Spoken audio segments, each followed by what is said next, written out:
Are we up? We're not on. No. Okay, great.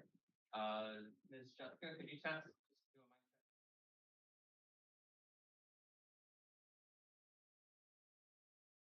muted. Because it would but there. I can't hear you. How about me? Can you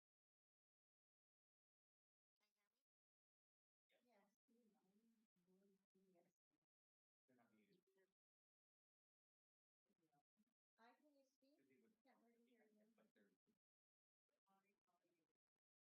You won't be able to probably hear T.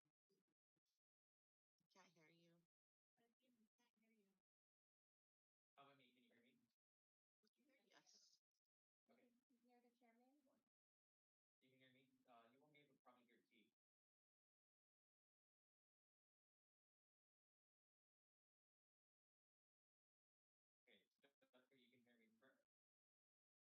Jessica, you can hear me, correct? Yes, we can hear you, sir. We can hear you. Huh? Okay,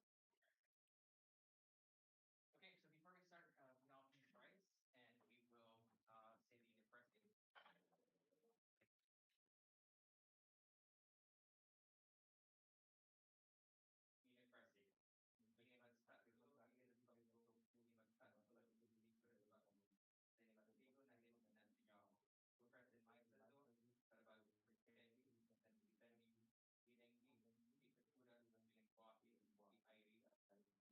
everybody. Okay, the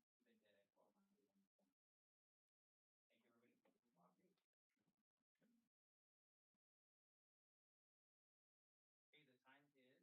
call this meeting to order of the Chamorro National regular um, meeting. The public notices for today's meeting were published in the Guam Daily Post on November 15, 2022 and November 18, 2022. Notices were also posted online at Chamorro Land Trust website at the Chamorro Land Trust Commission's Facebook page and the Government of Guam's public notice portal at notices.guam.gov. This meeting is also being live streamed on the Chamorro Land Trust Commission's Facebook page and on YouTube at GovGuam Live. Video and audio recording are also made possible by our partners at KDTF. Okay, roll call. Commissioner Herrera. Thank you. Commissioner Garrido. Thank you. Acting Administrative Director Camacho. And on Facebook Zoom, I want to confirm that we have our stand-in for Attorney Tom, Attorney Espadon. Yes, Mr. Chair, this is Attorney Espadon. All right, thank you, sir. Great.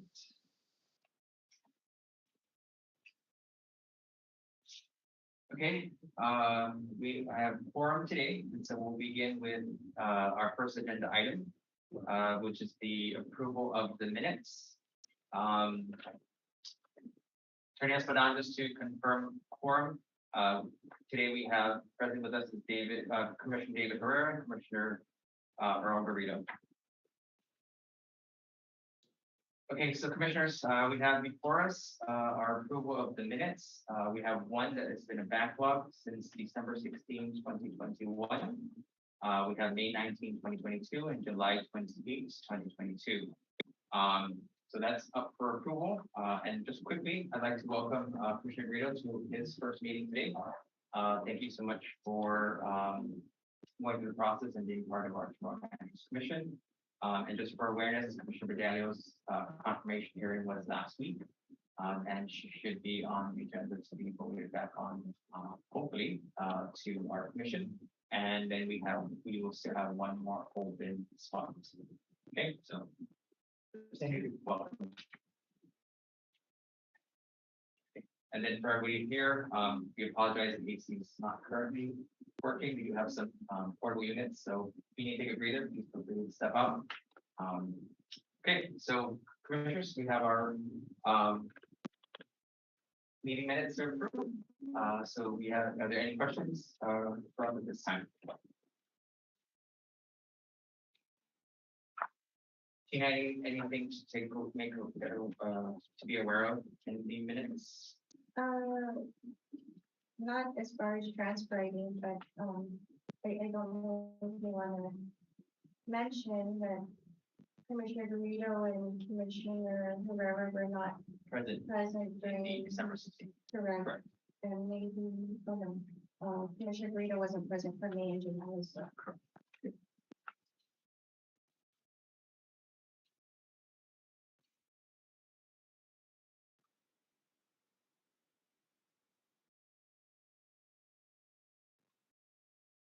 So I went through, Tina, I went through this, and I believe some of the inaudibles have also been, a lot less these go arounds. Obviously December 21 took a little longer, but we have, gone through those extensively, so we can be okay with that. May and June, those are just backlogs from transcription. Correct. Okay. All right.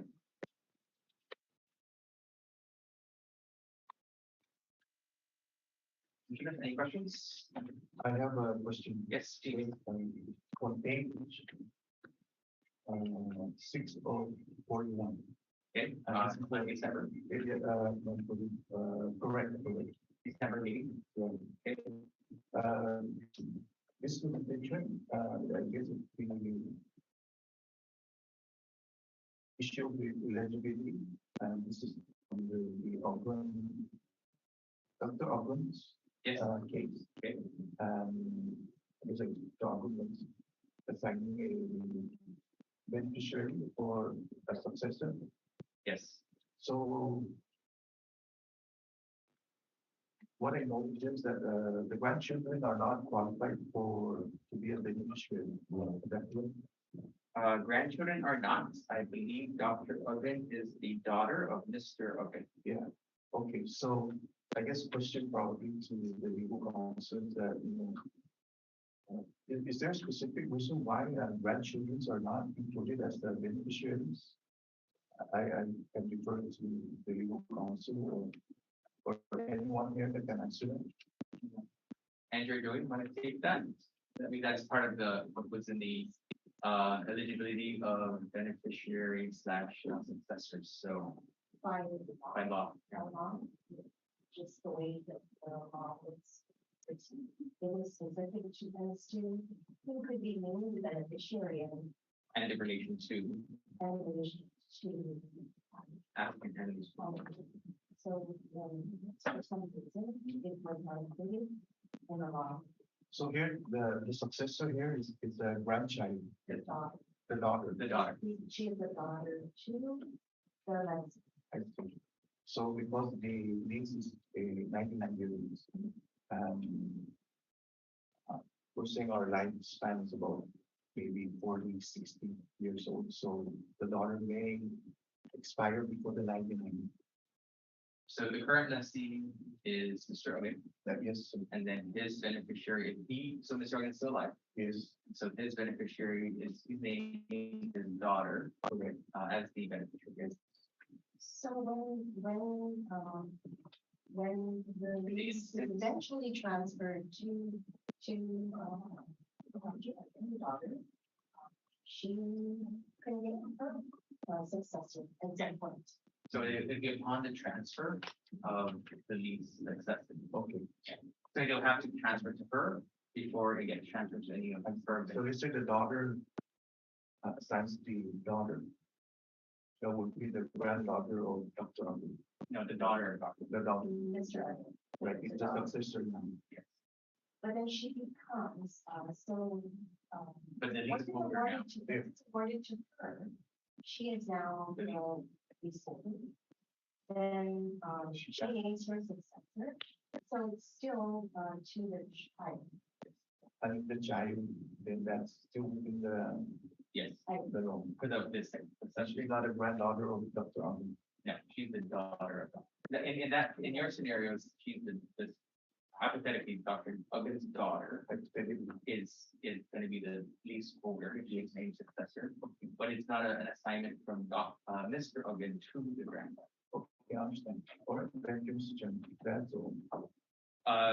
Joy, anything else to add on that? I think that should be.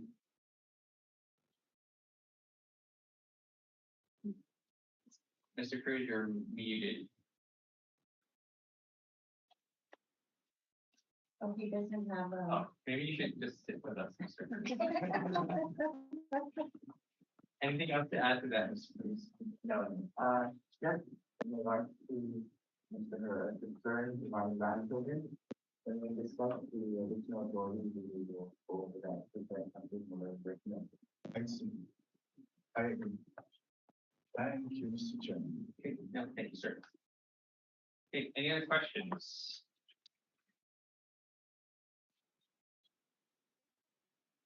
No questions, okay.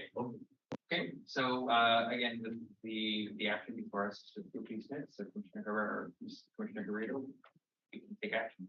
There's no further questions. Mr. Chairman, I'd like to make a motion to approve the December 16, 2021 minutes. Okay, thank you, Commissioner Herrera. May I get a second? Since I'm the only other commissioner here that can second the motion, although I was not here, but I will second the motion to pass the minutes. Okay, thank you, Commissioner Garrido. Any objections? Okay, hearing none, motion passes and the approval of the December 16, 2021 minutes. Okay, moving to our next, minutes of May 19, 2022.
Commissioner, any questions on our May 19 May minutes?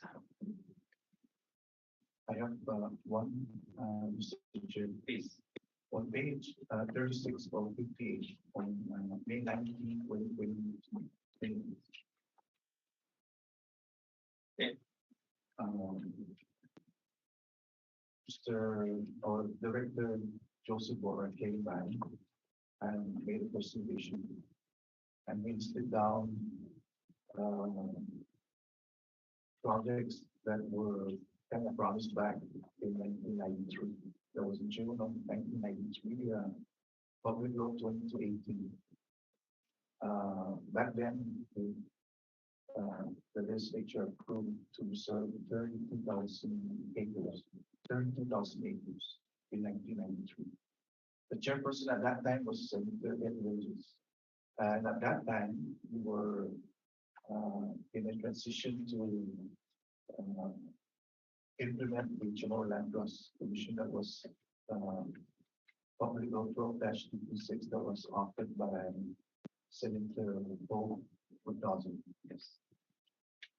So, Mr. Warren came in, for me, and mentioned that there's,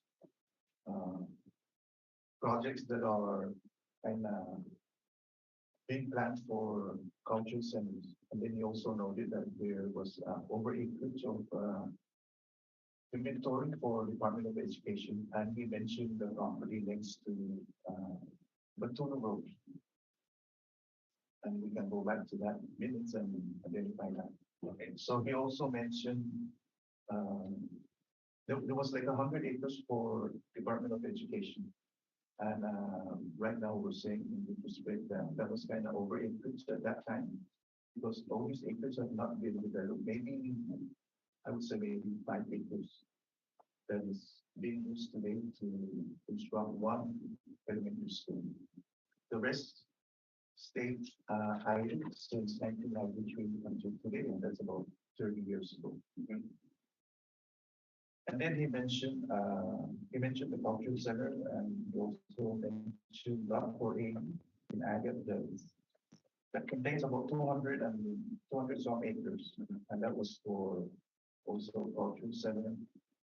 Then he also mentioned the acreage reserved for the incinerator, and also for other projects. The point of my concern here is that back in 1993, we reserved 32,000 acres. I did the computation and we can verify. And there was a clause in that law in 2018 that if the properties were not utilized within a year, that these properties should be reverted back to CHamoru lands, or now for the CHamoru land trust. So that's my concern. I just want to bring this up for the record, that I do agree with Mr. Bogra's, assessment back in May of 2022, that we should actively identify all these lots and revert it back to CHamoru land trust as soon as possible. Okay. Thank you, Mr. Chairman. Okay, all right, so, so let's do this, right? So we will, we'll take note of that. And I was kind of going through, with the particulars that you're going through, sir. So I will take this back and discuss it, internally in the operation side. And so just to confirm, there's no, questions or clarifications per se in the actual meeting minutes. Correct? Yeah, Anything specific on the documentation? yeah, also. Okay, just making sure that I just, Well, the acreage, we have a question in the amount of acreage, right? But Okay. It's general. right. Okay, so we'll take that and use our minutes to determine the, or the accuracy of the acreage. Yes.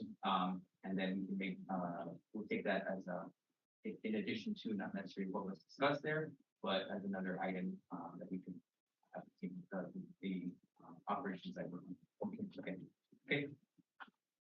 All right, anything else, Commissioner Herrera? That's on that, okay. All right, noted that, there's not necessarily any changes or questions to the documentation or the transcription, but we will take note of, an action item, Commissioner Herrera, based on that discussion. Okay, and so could we are ready to take action to approve our minutes, sir? Okay, So make the motion, Mr. Chairman, to approve the minutes for May 19, 2022. thank you, Commissioner Herrera. May I get a second? Same as my last motion, I move to approve.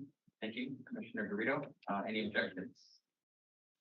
Okay, hearing none, our motion passes to approve our May 19th, 2022 meeting minutes. Okay, and last up is our July 28th, 2022 minutes.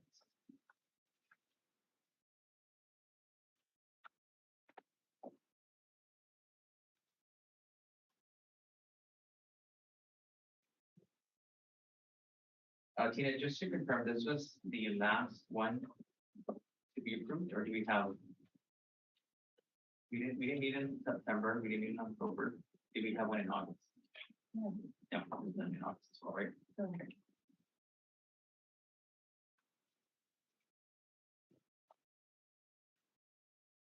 So we are caught up.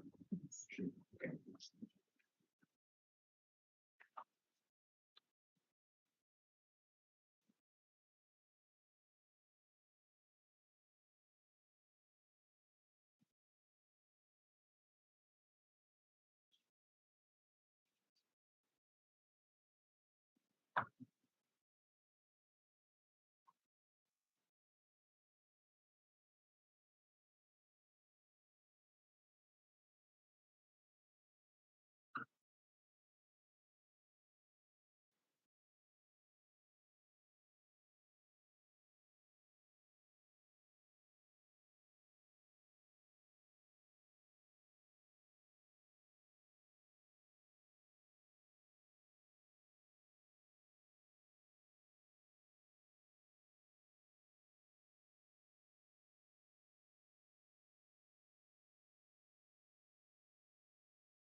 No questions for me.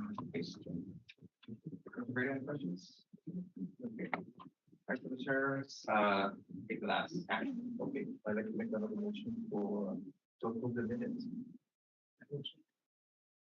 For July 28, 2022. Thank you, Commissioner Rivera. Commissioner Rivera, make it a second. Motion. Thank you, sir. Any objections? All right, hearing none, motion passes to approve our July 28, 2022 meeting minutes. Thank you, Commissioners.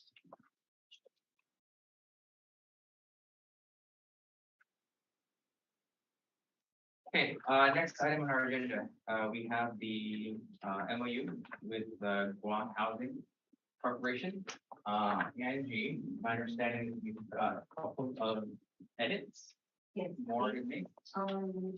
Their policy, one housing corporation, Okay. they did make those changes, on item L and item N. Okay. All right, and then we got a couple of additional clarifications, more so probably, just to make sure that we've covered all our bases. Do you have a copy of it in front of you, Stephen? And you get one? Yes. Yes. Okay, with the post-its? Oh, no, No? no, I just took a post-it on yours. Okay, all right. So a couple things. On the first page, commissioners, of the MOU, the that starts with purpose. Mr. Chairman, with, my name, Sean just walked in, so maybe I can call Mr. Table, and maybe you can explain some of our. Okay. Sure.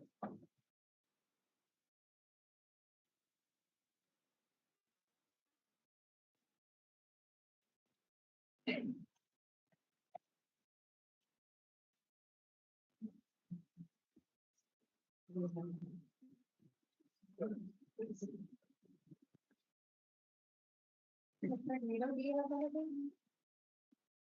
Commissioner Guido, did you get anything?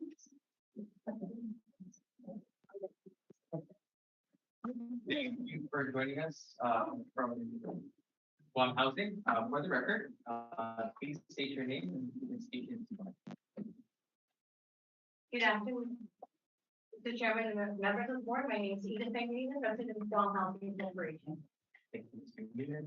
Mary Guerrero, position administrator, Guam Housing. Thank you, sir.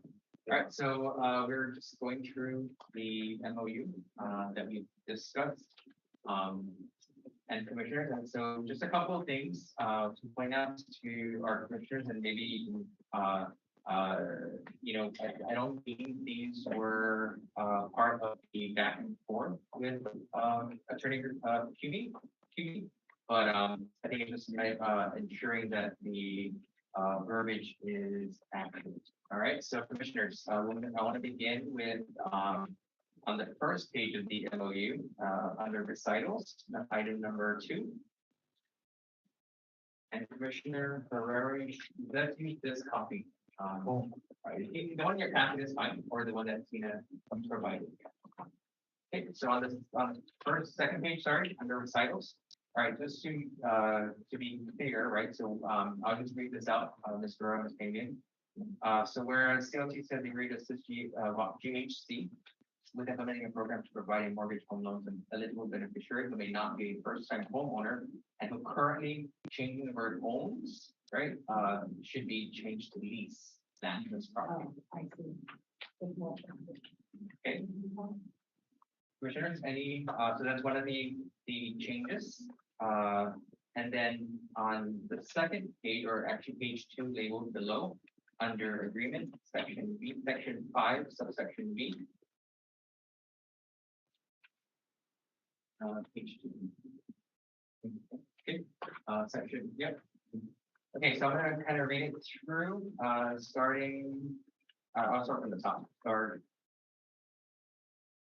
it's pretty lengthy one, but I'll start. So, section 5, subsection B, the parties understand and agree that GHC has established standards, forms, reports, and procedures for the construction of homes on leasehold property owned by eligible beneficiary borrowers, giving GHC security for the mortgage home loan, including valid procedures, the power to sell, and foreclosures of action with the right of redemption under law law, annotating valid unlawful detainer or other legal actions to secure possession of said interests for the resale of the lot or dwelling or both. So we should the recommendation is to take out both and just dwelling. Yeah. Again, in reference to the land, right? So would that be resale of? The lot. Do you mean the lot as well? Yes, correct. Yeah, it's resale of the dwelling. So it should read resale for the resale of the dwelling.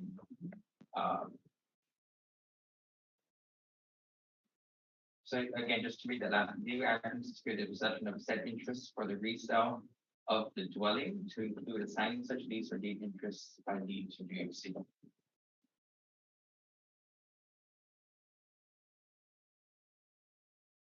Okay. Again, just to be clear, in light of that, it's the dwelling, the structure. Okay, so I'm gonna just open up to our commissioners. Any questions to that? And then maybe I'll take a quick minute to kind of backtrack for Commissioner Garrido's sake. And Angie kind of just walk through the MOU real quick. Just the intent. The intent of the MOU is so that farm housing, would be able to, it'll allow farm housing to, give a mortgage to a qualified borrower who is, not the first time homeowners who currently owns their primary residence or property and, cannot go to any other financial institution for a loan on CLTC property. It's basically the VA home loan and also Farm Housing Corporation that offers loans on small interest properties. So it's limited where our lessees can go to borrow money to build their homes. So this will allow Farm Housing Corporation again to lend to non-first-time homes. They need and have a small land trustees and they want to build a home on the small land trust residential use or agricultural use. Of course, with them complying, right, with the terms of our agreement. Any questions? Yeah, it's kind of the little question I have here. So you say so there's assigned successor for the designee. Will this place the successor or the designee on the loan and will they be responsible like a co-signer? That's, I would, could you, what page and section you're on, Commissioner Garrido? Just speak it. Page 2. Page 2. Okay, same section, okay. Well, Mr. Chairman, I think it has to be what housing. Yeah, I was gonna defer to our Guam housing. Yeah, because they're low. I can, okay, so we're only talking about the improvement, which is the house, right? The lot is going to remain as a long-term lease. And in the event of the default, and JC is the one that would be by way of default, we foreclose, and now we hold title just for the improvement. So what it's saying here that it's not only Guam housing, in general, it could be whoever we assign our mortgage to. So that's what it says, you know, or should something happen, it's our successor, whoever is designated. And so the borrower, the original, the beneficiary borrower would be responsible. We're going to try to recover when we do a bid. We include the balance of the loan, any legal costs, any other costs that we may have had to incur in order to complete the transaction. So all of that, we will charge the borrower, but in the event that there's no other, if they're not, then we assume ownership of the improvement, which is just the building, then that will all be included in the amount that's due to Guam housing. So in this term here, before you get your successor, you don't really need the assigned successor to the lease. Well, CHamoru does have the beneficiary for every lease that it authorizes. In the event that that individual, because being a beneficiary does not necessarily mean that you service the loan. They just have interest. So if they're not able to come up and maybe assume the loan, and Guam Housing has to resort to foreclose, then that's when even your beneficiary will be out of the picture, because of course we would like to accommodate their beneficiary. But we want to ensure, like I said, your definition of the beneficiary there, and we look at being able to show repayment on that loan. There'll be two different. So if they're not able to do it and we do foreclose, then we're still going to be going back to CHamoru Land Trust, because now we're looking at the next available individual that will be processed for a long-term lease. So it's really never going to be solved with GAC going to have, but in the event it's leased, then at least it could pay for itself and drop it, but there's never going to be a point where CHamoru Land Trust is not going to be in the equation, because that lease is going to be, and there is a beneficiary, and they would have to go to the next available individual that has applied in accordance with the date that they apply. So it's just trying to, I guess, set all the responsibilities of all parties without requiring, this is in lieu of requiring building guarantees. So, one defaults on his loan, his successor is Maria. Okay. You repossess the structure, which is a improvement. Do you know how do we assign somebody new onto that property when the default is just in the structure, that one small structure, not the entire lease?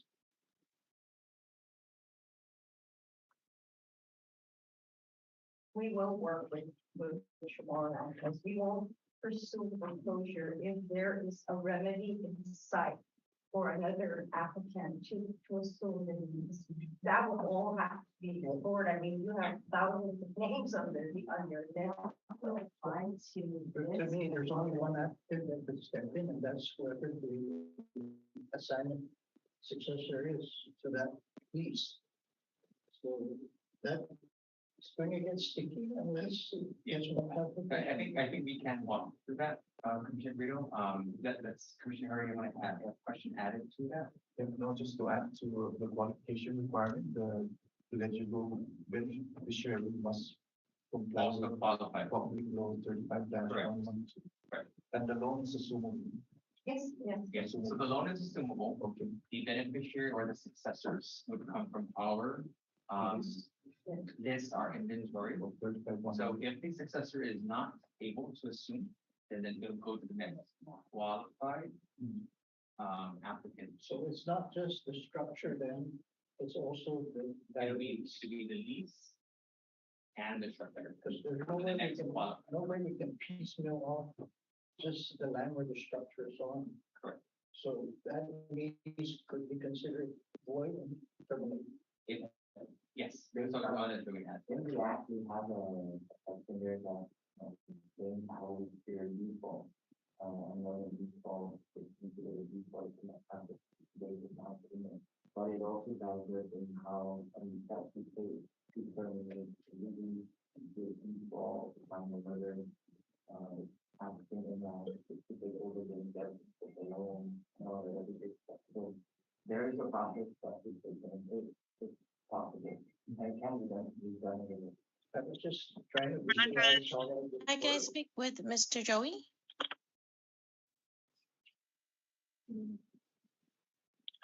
Hello? Can I speak with Joey, Mr. Joey Cruz? Hi, Ms. Sablon, if you can mute your Zoom.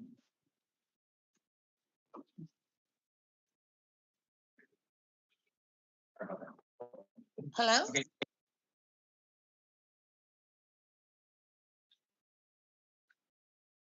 Any other questions? Mr. Graham? I just wanted to know if there was some mechanism involved because on their side, they're only looking at the improvement, which is the structure. Yes, There's a lease but in its entirety. Yeah. and You can provide, no, I'm just asking what what is the proper remedy for something like that in the event that you have? we have a, like I said, yeah, we have a, and we've done it already, it's going to be. Any other questions? Okay, so I'm gonna look for Guam Housing, right, because this is before the commissioners to approve this MOU. But just those two clarifying areas, do we need to take this back to Attorney Cutie, or do we proceed with those changes, with those conditions and changes in the MOU? If, again, in taking action with the commissioners today. If you would like to take action subject to those changes in the link, and then we can submit it. Okay. Because I know that our attorney would also be in communication with your attorney as well, so that I'm sure it would address in your minutes will confirm that the amendments are required in order to effectuate such amendment. Okay. Okay, thank you. So commissioners, any further questions? And so again, it's on the table, right, is to approve the MOU with the two, with the condition of making the amendments. Again, just to restate, in section 2, under the recitals, to edit who may not be a first-time home owner and who currently lease land trust property, right? So changing owns to lease. And then on page 2, section 5, subsection B, to change the verbiage of said interest for the resale of the dwelling to include assigning such lease or deed interest by deed to Guam Housing. Again, it's just in reference to just the dwelling and not the family.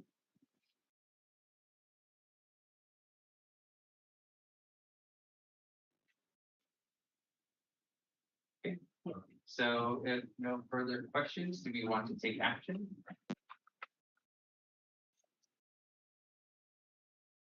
I would like to go with the recommendation that we act on it with the legal counsel reviewing it, finalize it.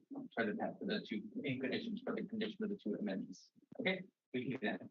So we would like to make the motion. Commissioner Riddick? Yes, Okay. So you can just restate the motion, please. I move that we approve the minutes or MOU. the MOU based on condition that after the adjustments have been made, it was reviewed by. Okay.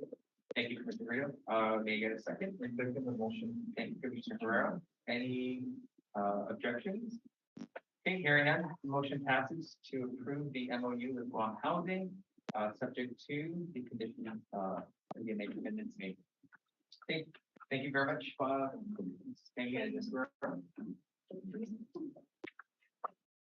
Okay, next up on our agenda, we will go through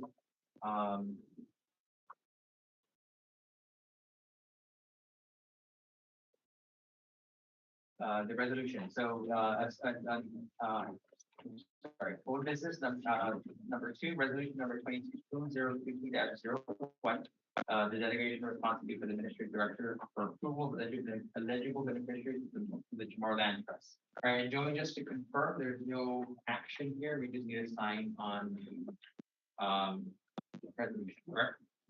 Yeah. Okay, all right. So I have the resolution with me, and I'll sign with the acting administrative director. Okay.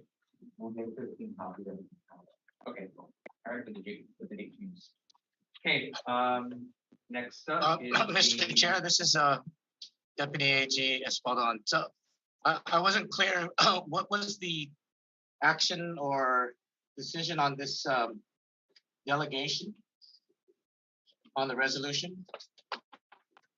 Oh, yes, so this was approved in our last meeting. Joey, remind me what the July 28th meeting, sir. Again, on the agenda item, just to document, and we will be signing the resolution today. Okay, so it was voted upon already. Yes, sir. Okay, thank you. All right. Thank you, sir. Okay, next up, so this one is going to pretty much dictate the rest of our meeting, commissioners. In your packet, we have the proposed additional authority for the board. And I will have Joe, I'll turn this over to Joey to walk us through this.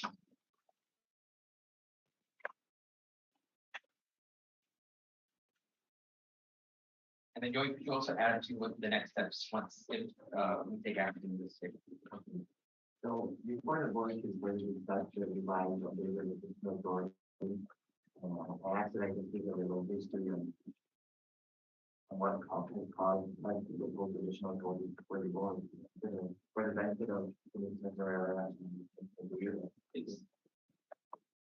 On May 11, 2018, former AG Elizabeth Barrett Anderson issued an opinion memorandum 18-0236 in response to an inquiry from former Senator Regine Piscovini. In summary, the opinion stated the administrative director does not have the authority to execute leases without commission's approval. In this instance, the lease that was signed without commission's approval are not subject to any other defects or indemnity. In response to this, the commission compiled a list of all the leases issued without board approval and presented that list to the board, which was later ratified. The opinion also stated that there is no authority that allows an applicant during his lifetime to transfer or switch places with another applicant. The lease in violation of this prohibition is null and void and is not subject to the commission's power to correct and remedy.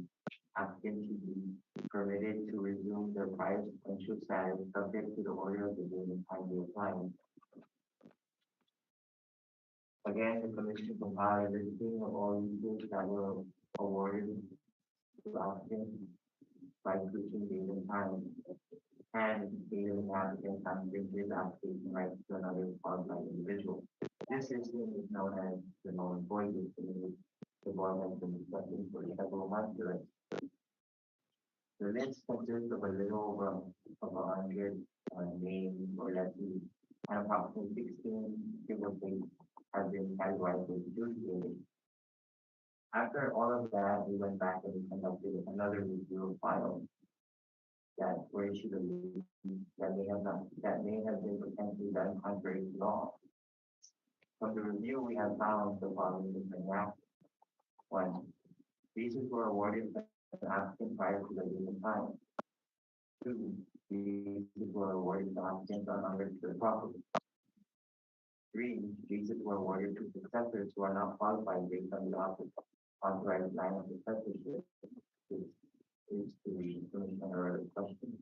For are names of lessees based on the ratified leases and have effective leases. An example is there may be a signature listed on the lease, whether it's the administrative director or the lessee or the potential lessee. Second, there's names that were put on the ratified leases and they may not have a lease, but was given a survey authorization and who have procured surveying services but not, but the surveying services have not been completed.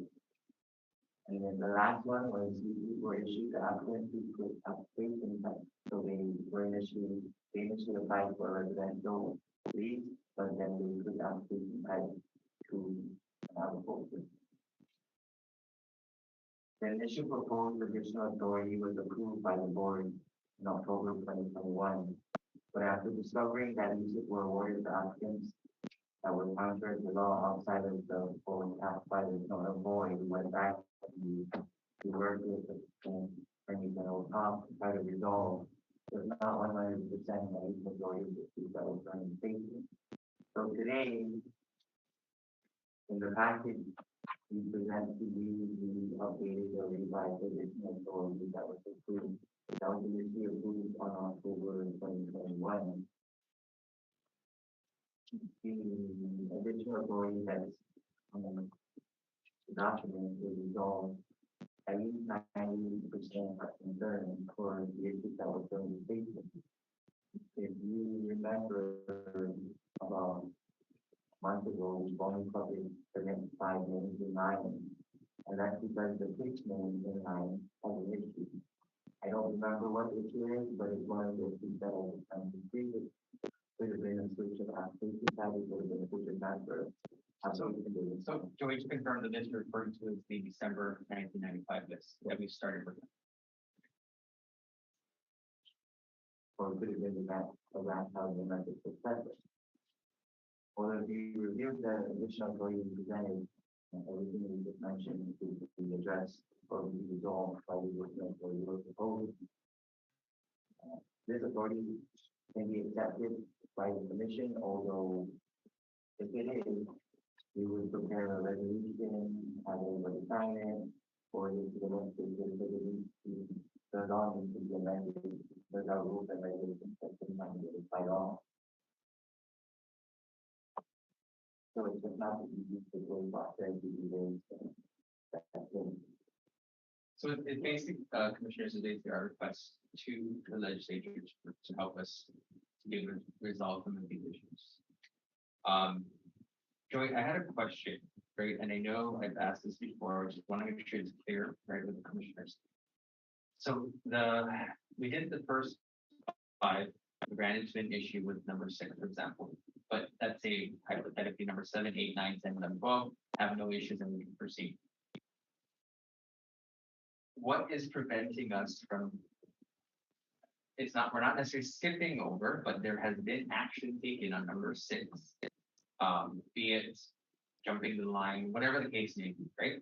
And if there are no issues or there are still applicants, number 7, 8, 9, 10, 11, so on and so forth, why can't we just move to the next? Because, and I asked if there's already has been some action taken on number 6.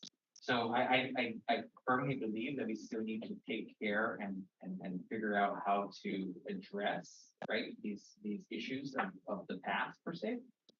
But I don't see why it prevents us from stopping because we ran into, for whatever reason, number 6 is halting the process. In our app, in the app, the commission should process applications based on how it's received, so that based on the date and time, not the sequential number. So, and then also we have other items in the law that we follow, right? And even if it doesn't say in the law that you can or you can't, based on the opinion, if it's not their authorization, you can't. So, for example, number 6 is has switched an application type or has switched date and time with another individual. Already, after switching application date and time has been deemed non-employee by the Attorney General. And then the other action of switching application type is not authorized by law. So, but again, the question is, why is this numbers, again, we're just using this as an example, right? Why is number 6 halting us from moving forward? They've had action taken. We should be able to move forward. Is there something specifically saying you cannot proceed? The only thing that holding us back is because we're practicing applications on how we receive it. You know, understood. And number 6, again, hypothetically, they're number 6 because they're the 6th one we've received. If numbers are for the issue of units already, it won't be on the next 30 for processing. Right. But everybody that's on the next 30 in line does not have it. But there was action taken already. So this is the designation of a van tile using eligible as a successor or the particular application type or some other reason that will be out there.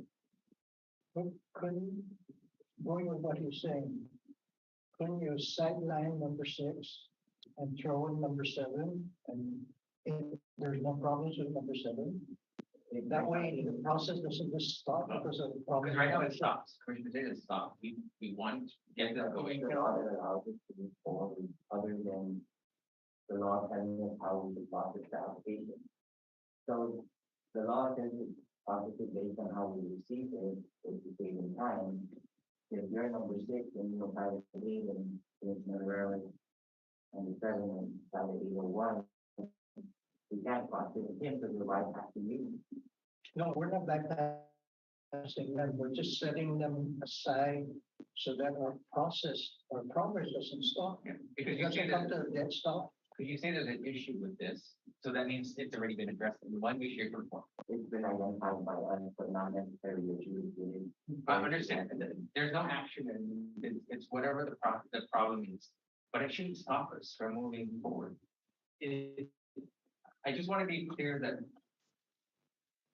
if we decide to take this and move forward with our authority per se, I don't want to stop the process. I want to keep going, or we should keep going. We should punish the ones behind number 6 that are eligible. Because number 6 has an infraction. So we should sideline number 6, not forget it, not drop it. Right. Sideline it until you can adjudicate it. But meanwhile, we process number 7 if there are no problems with it. So if we process number 7 and we give them a lead, we bypass number 6. But we've not, when we said 1 through 5, we've not been. able With to an do 80. it. So we can't do anything with them. It just continues to make us stop, right? So to your point, we can't, because we didn't do anything number 6, and we're at number 7, and they're free and clear, we actually did the lease. We've yet to issue 1 through 5, a lease, so that, how does that make? And what we do concerning 1 through 5, so in the law or in our rules and regulations, if a constituent hasn't updated their information. Right, we did to process. everything we We can. have to send them a certified mail within 3 days, publish it in the newspaper, and after 90 days that they have not responded, then we present it to the board to remove their name from the waiting list. Then we move on. So where are we at with number 6 then? Number 6 has not been, number 6 is part of the issues that I. Right. So, But, I mean, commissioners, here's the thing. Again, we can take this and, you know, we can make the decision to move forward. Because again, nothing in the law that says you can't move forward. You just have to process it as it is received, right, in date and time. Number 6 has been processed. It jumped, again, hypothetically, I don't know the full issue, it jumped the line before number 1, 2, 3, 4, and 5. no, number 6, in the next 30 is the 6th person that due for a leave, to process the application for a leave. Okay, Not necessarily means that they jump the line. Everything that we're working on now that we will be publishing are the next conclusion of how for leave, process the application for leave issuance. So number 6 is still an applicant, but it just goes to show that even if the Northern Board is only consists of people who are awarded leases, we have a lot of applications that haven't been processed for it, that are switched date and time or. I understand that there has something happened in number 6 that's not allowing us to move forward, but there's something happening. We're not bypassing that. I've been, yes. could notice to number 6, based on the issue, be, like we give everybody else notification, you give a notification, you're next in line, you're number 6 on the wait list. However, this is the issue, we're not bypassing that, we're addressing. So then the discussion comes with number 6. This is the issue, how can we resolve?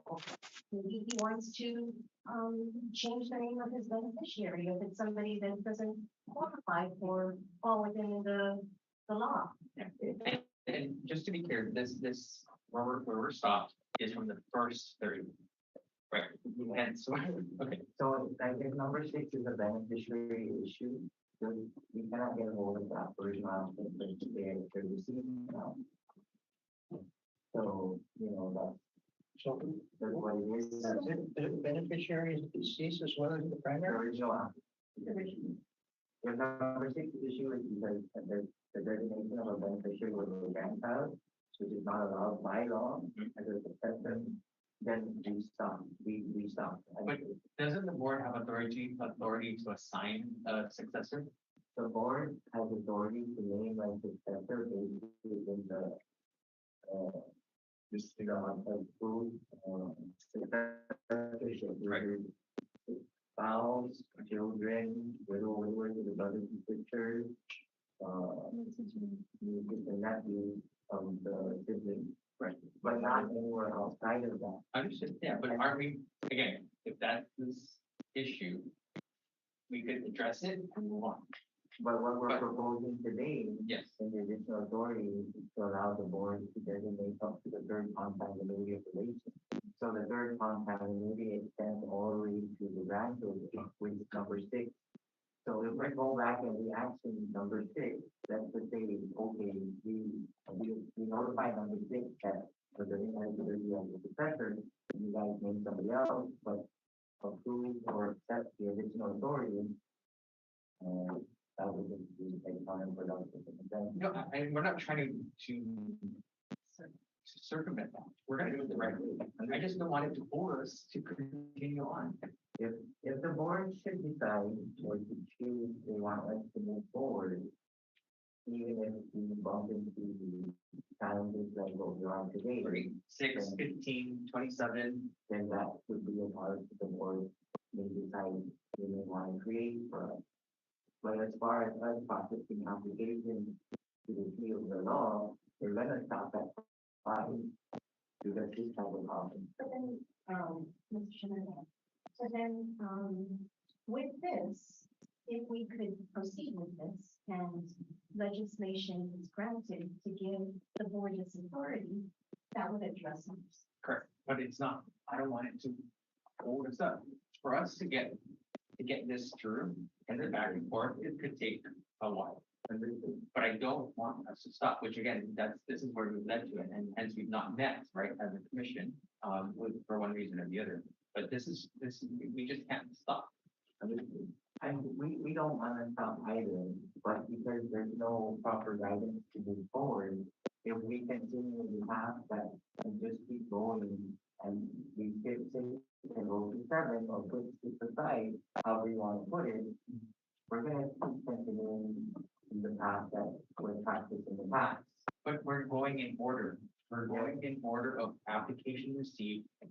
You have an issue, one reason or the other, we're gonna continue to move forward. We're not handling it. It's just we shouldn't stop the process. And if the commissioners have any questions, please chime in, because I know we've been, I've read through this, we've talked through it extensively.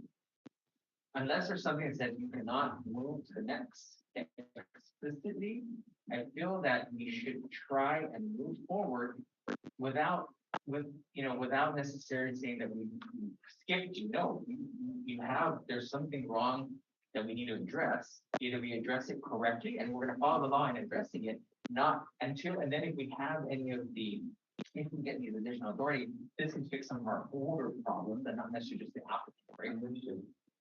And to the point of it not specifically stating specifically in the law, it's also that's applicable to the switch of application date and time. That's not explicitly stated in the law either, but it was done. and hence how we have to address those and fix them. Yes. And then they came back and said it's sensitive null and void. Right. So our understanding of the, given we're not trying to reassert, but we're trying to concept that if it doesn't state in the law to do it, then don't do it. That's what it is.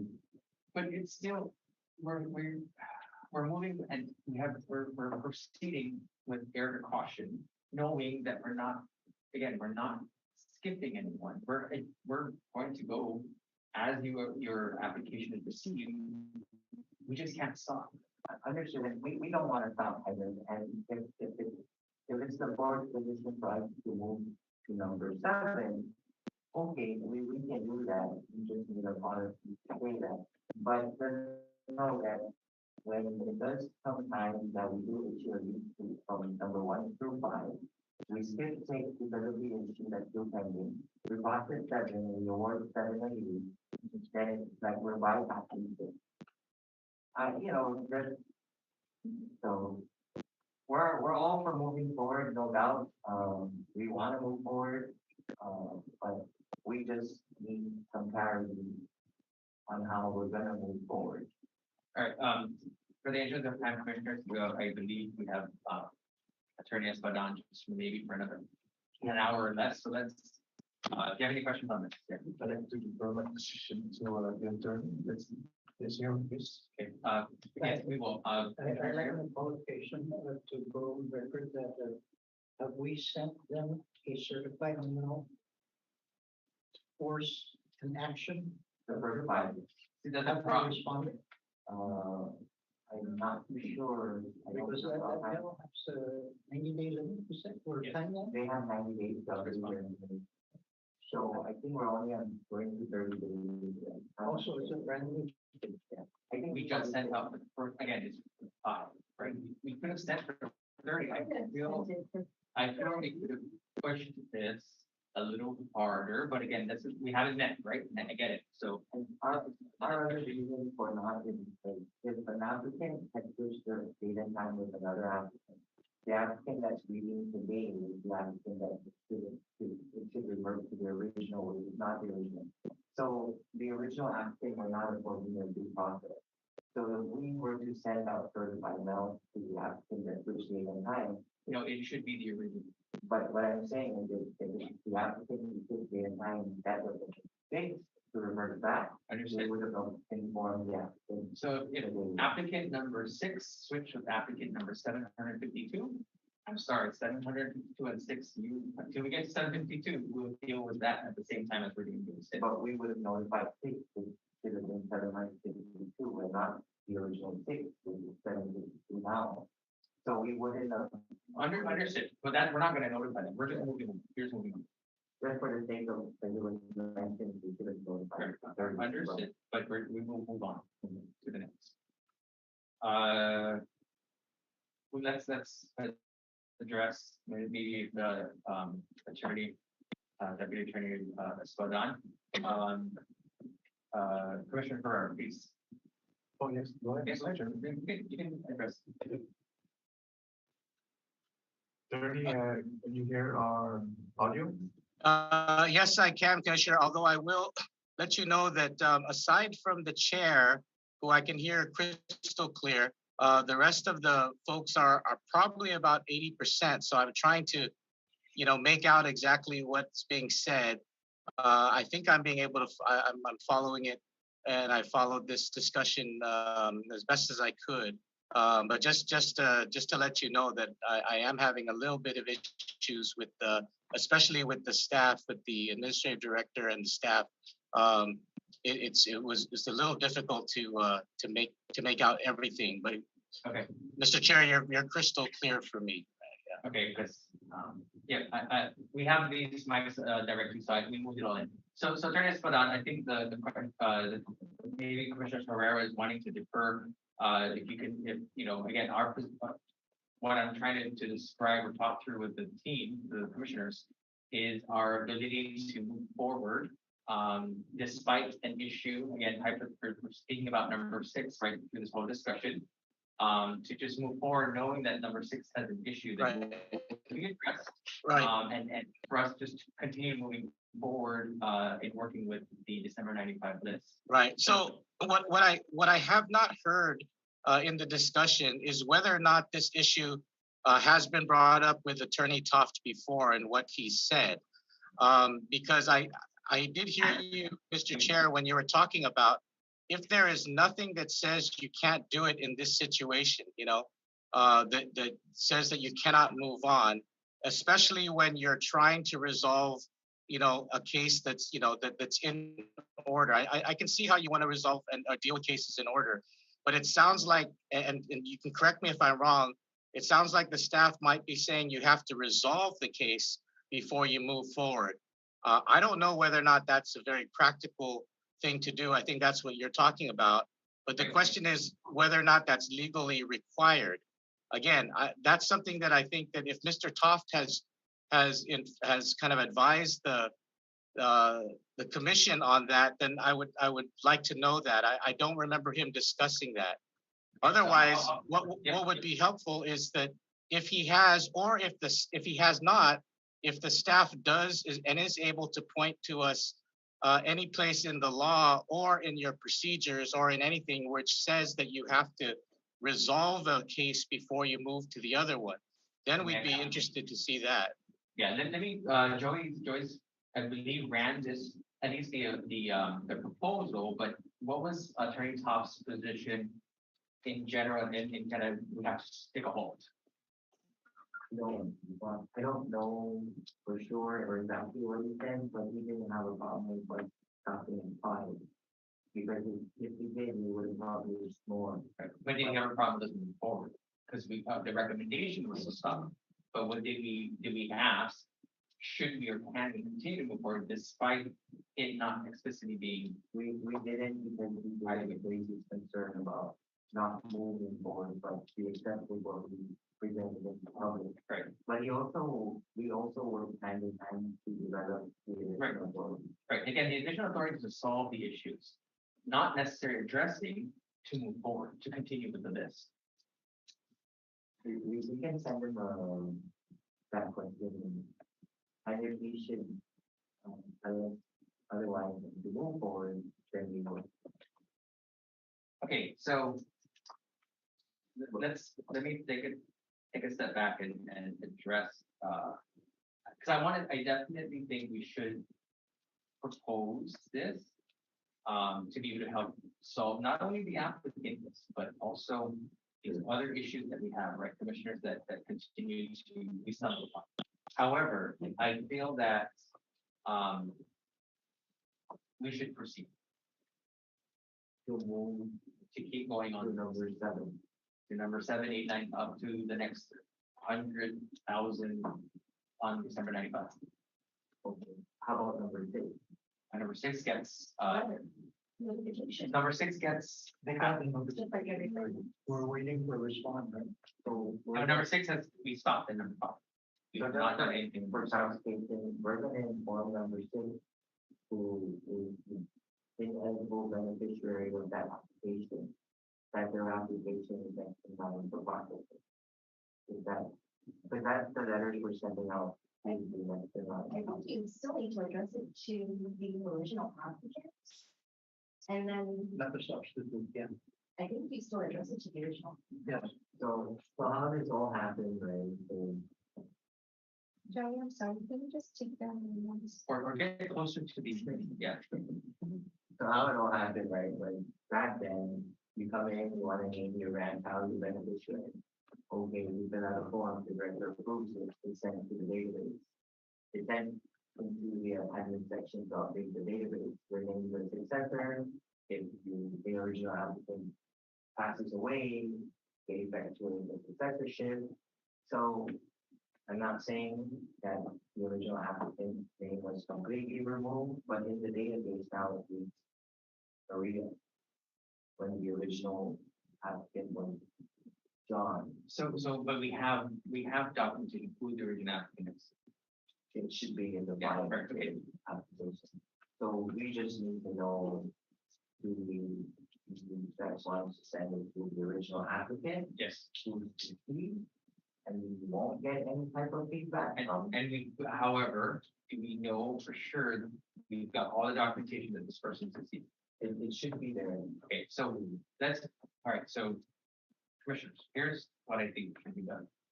We continue to proceed and move forward with the applicant list of December 95, and we're gonna take it in chunks of 30.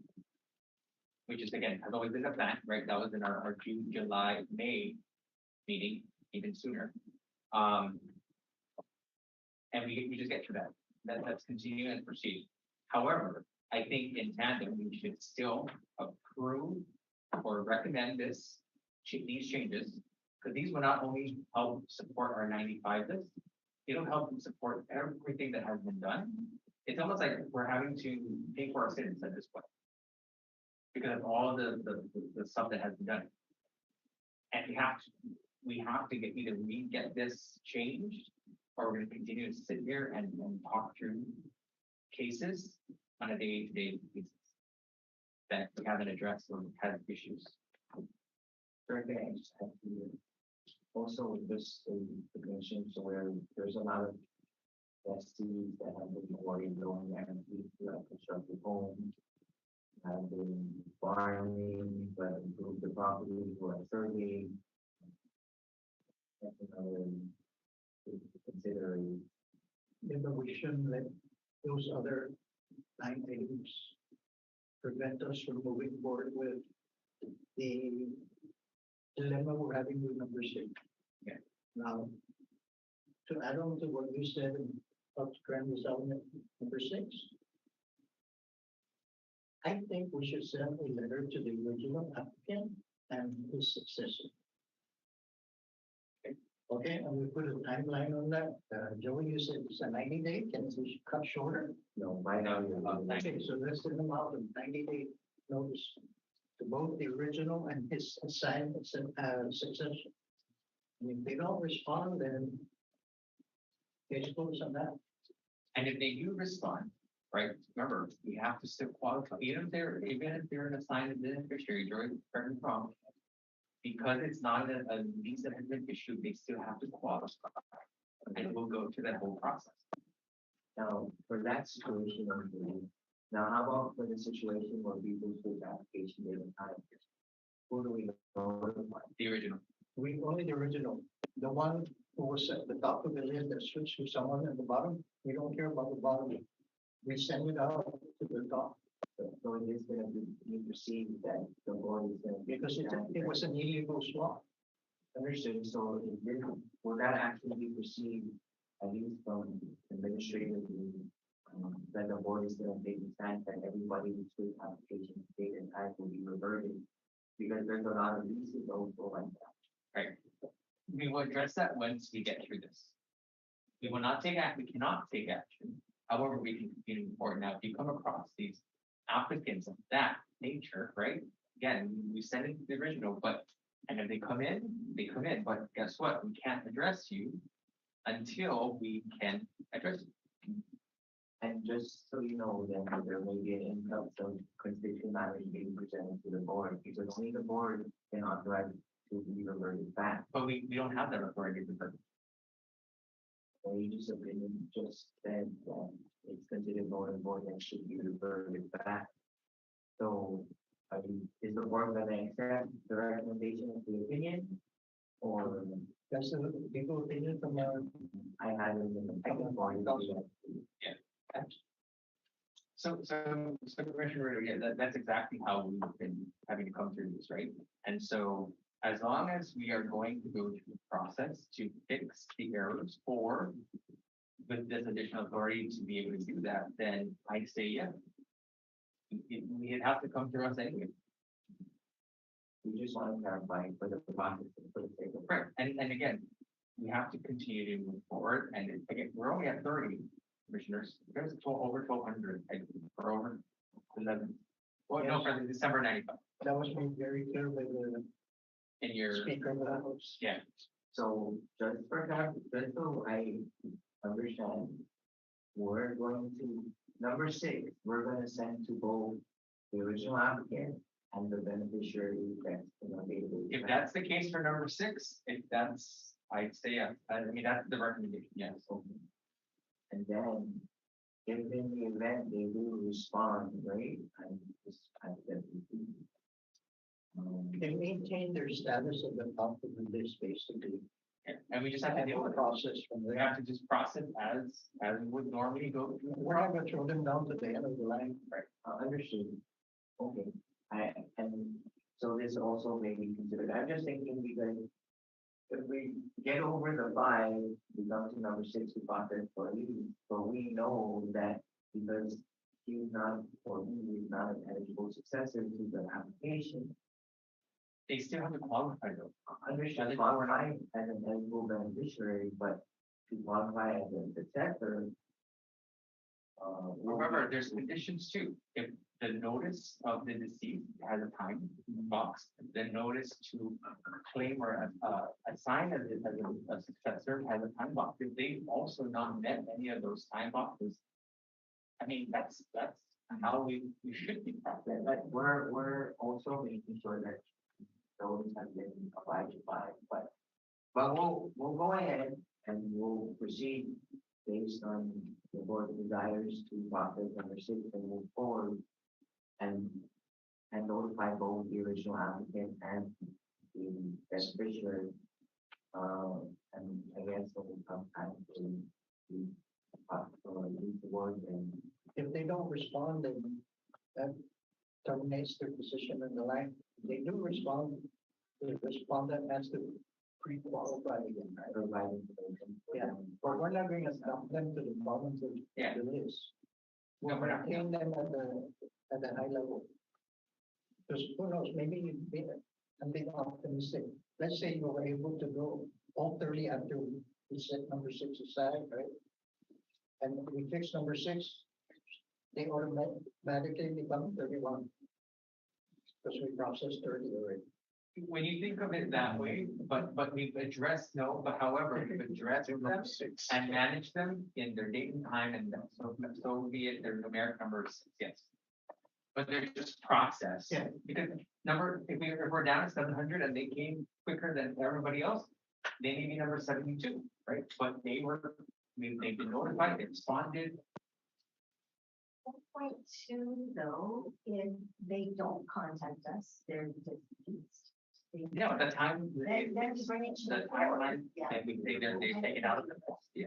Because we are That's why trying. we sent out the notice to both the original and the successor. And if they don't respond within that 90 days, we lose. I think at that point, whatever the issue is, we get legal counsel. Legal counsel, if it's part of this, then we're saying we have to wait for the wait. We can't, there's certain things that we can't proceed on. We have to make it known that this is what can help us to proceed, but we will not, we shouldn't stop as long as we handle it in sequential order as it comes through. So we'll proceed with sending request for guidance from attorney before we issue the letter For wherever we stop going forward, yes. And the position of the board, or the commission, is to not stop. I'll put that in the email. Okay. Now, commissioners, any questions further to that? And are we all in agreement that we will, we're giving the guidance to the staff, in addition to, going through this with attorney talk, that we shouldn't stop on the list in reaching out. I agree, we should stop. We Okay. should mitigate what problems we have, but continue on with the process. Now, how to mitigate that is the Based on proposal the here. circumstance. Yes, but also the proposal here to see if we can, provide this resolution recommendation to get further, authority, right? So, the action here today is to,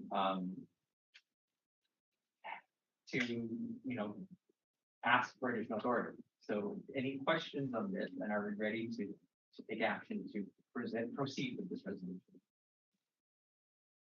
I'm comfortable with the discussion. Any questions on the proposal? For additional authority, no, Commissioner Herrera? When you say additional authority, can you clarify? Yes, on this, yes, Yeah. So what it, if I may, sure, good. Grab what us up. it is our current rules and regulations that we have. States. Like for example, the line of succession.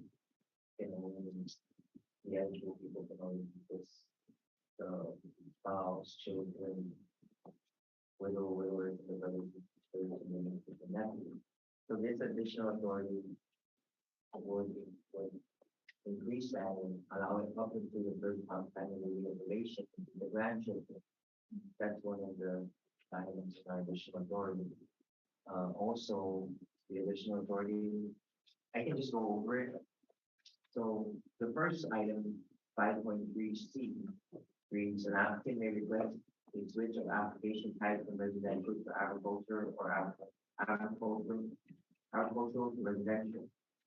Such request must be made to the commission in a notarized letter. The board of commissioners will grant such a request for reasonable cause. If you notice, there's some items that are crossed out, and that's because it was removed or the thing that to be deleted from the original version. And the items that are underlined are because being added. And then the next item is 5.8B. In the absence of a designation of a successor and the absence of a qualified relative as defined in section A, the board of commissioners may consider designating a successor within the third concept of the applicant. Third degree of counting, third degree, okay, just make sure that's good. Then the next one is 5.8C. An applicant may once submit or her lifetime transfer or switch their application date and time rights to a qualified applicant within the third degree of consanguinity of the applicant under the Act. Requests for a transfer or switch of application date and time shall be made to the commission in a notarized letter. The board of commissioners may grant such a request if it finds that emergency exists, which makes a transfer or switch imperative. Then it goes on to other items, but it's working with attorney Tom on the proposed additional authority would address about 98% of the issues we're currently facing. In both leases and applicants, correct? Okay, commissioners, So just to be clear, 5.3 includes grandchildren. it'll go to that. The third degree of consanguinity extends to grandchildren. And the law does not include grandchildren. So this should be amended by the. It is our proposal Yeah. to work with the legislature to help us, right? And again, this will go back and forth, I can almost guarantee. Who's going to provide to the board? Jumping on to what he's saying. The list of qualified heirs.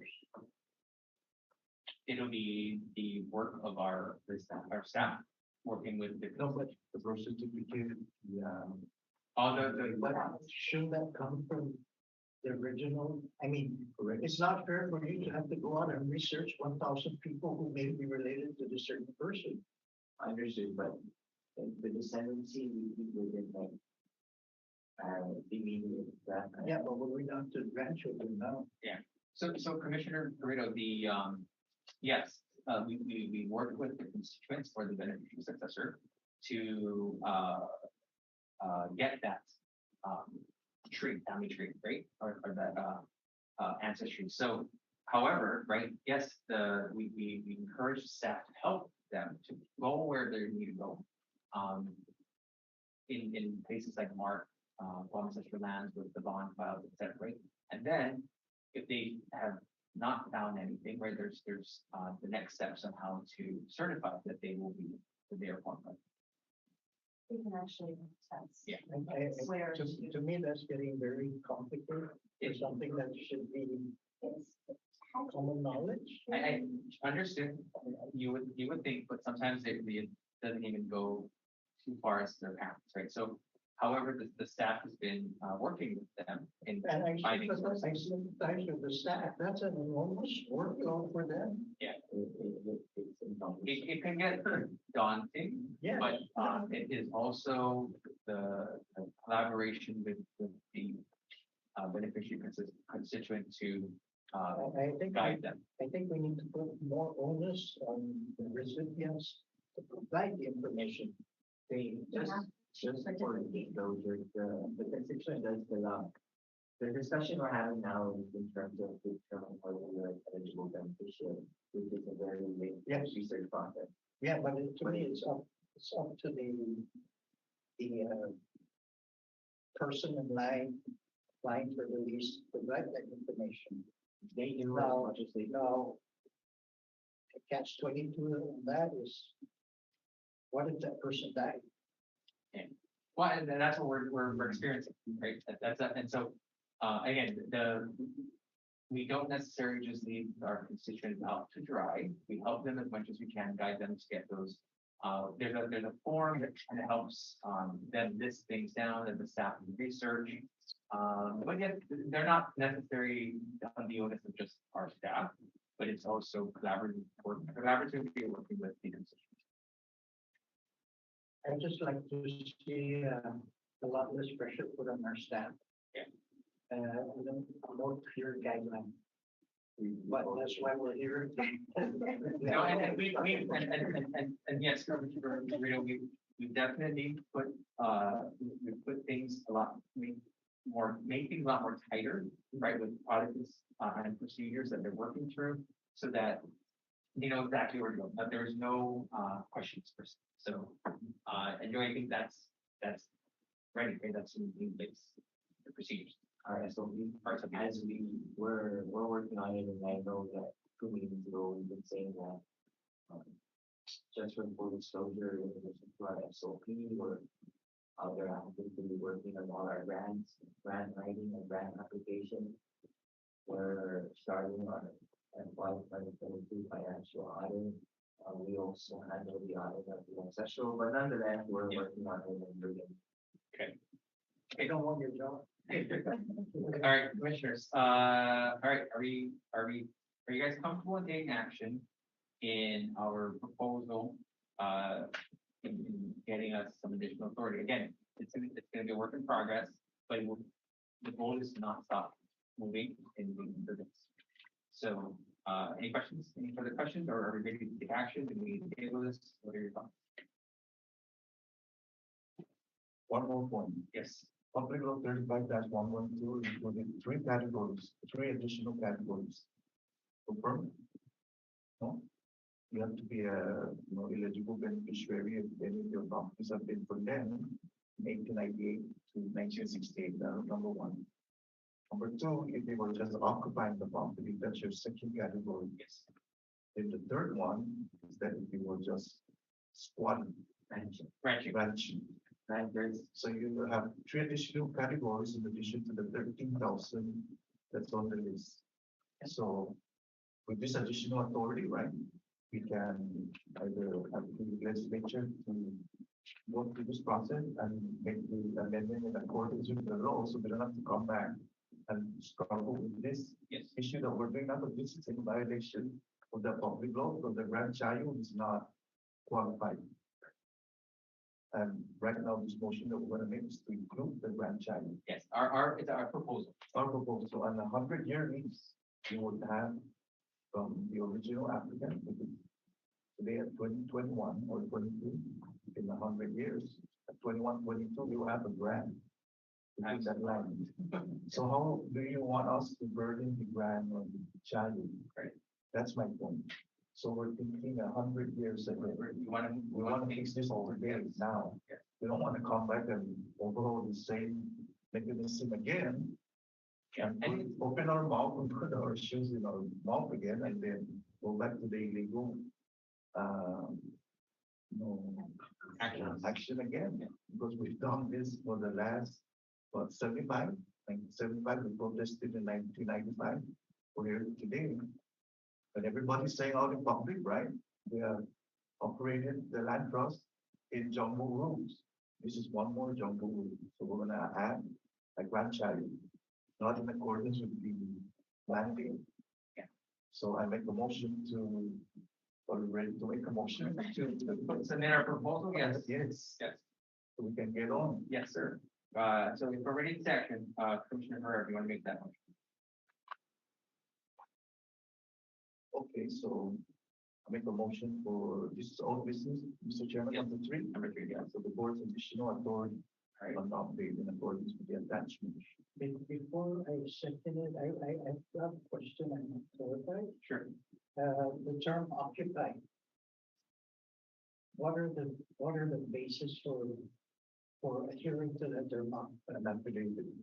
Because An I remember reading a lot of these case studies where this person had a shelter or something, but wasn't staying on the property. No, according to public law 335-112, it has gone through the district court with army of lawyers from the district court and our defense group, and it has been mitigated. It's been extended.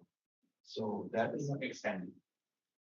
Because I know there was a case in this file. Yes.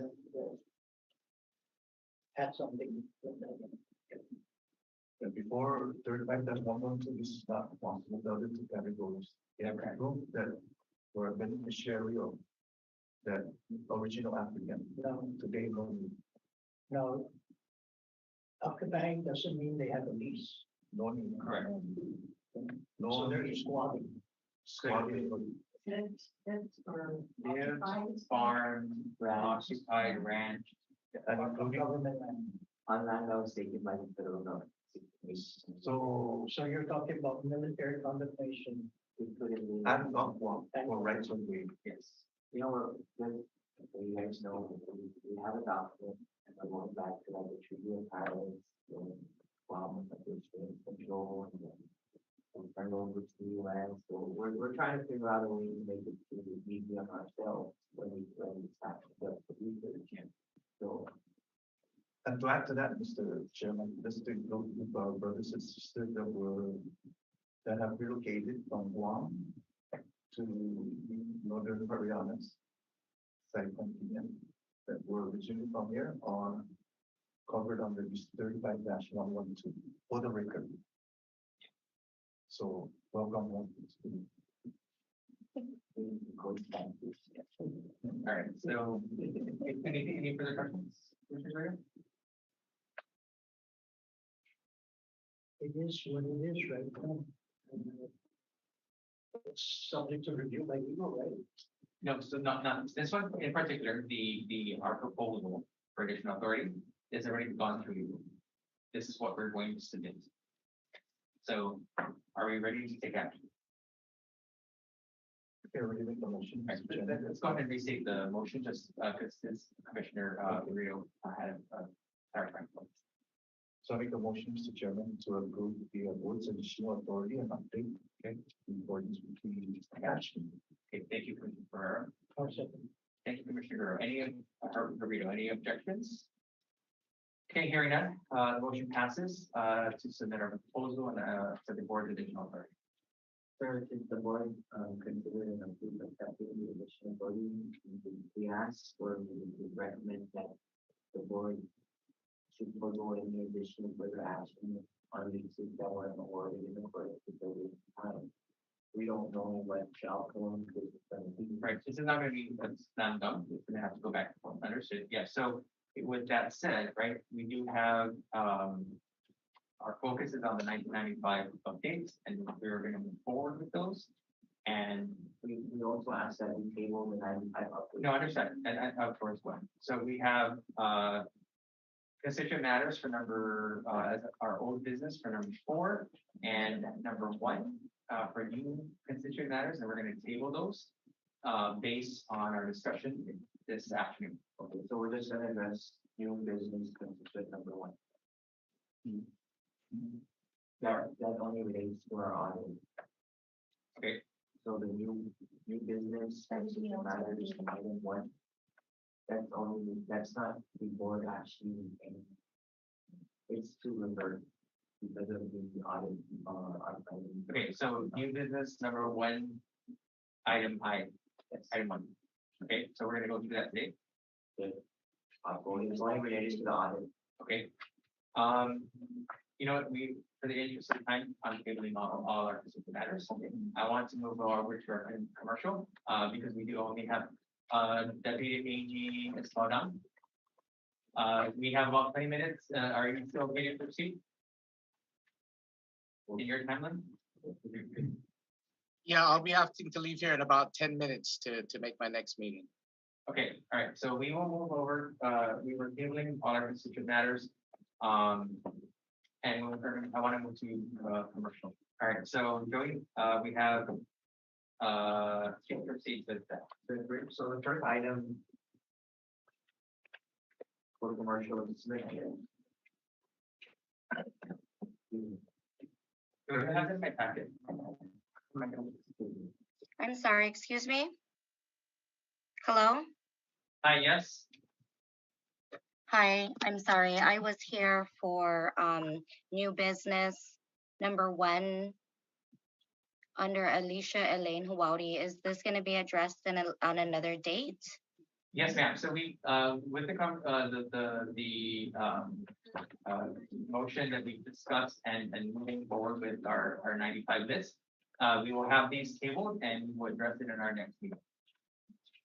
Alrighty, and then just one question because I'll go ahead and step out.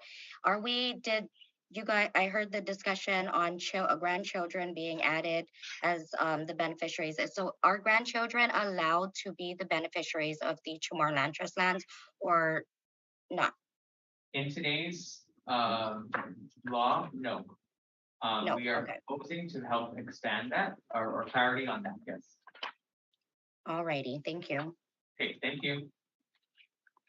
Sorry, sir, if you don't have it, I don't have it either.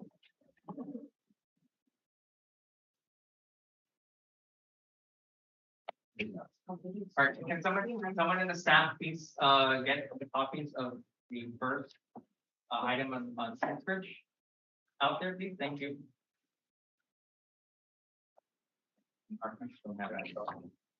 You guys have it on the move to Smith. I think they're not moving.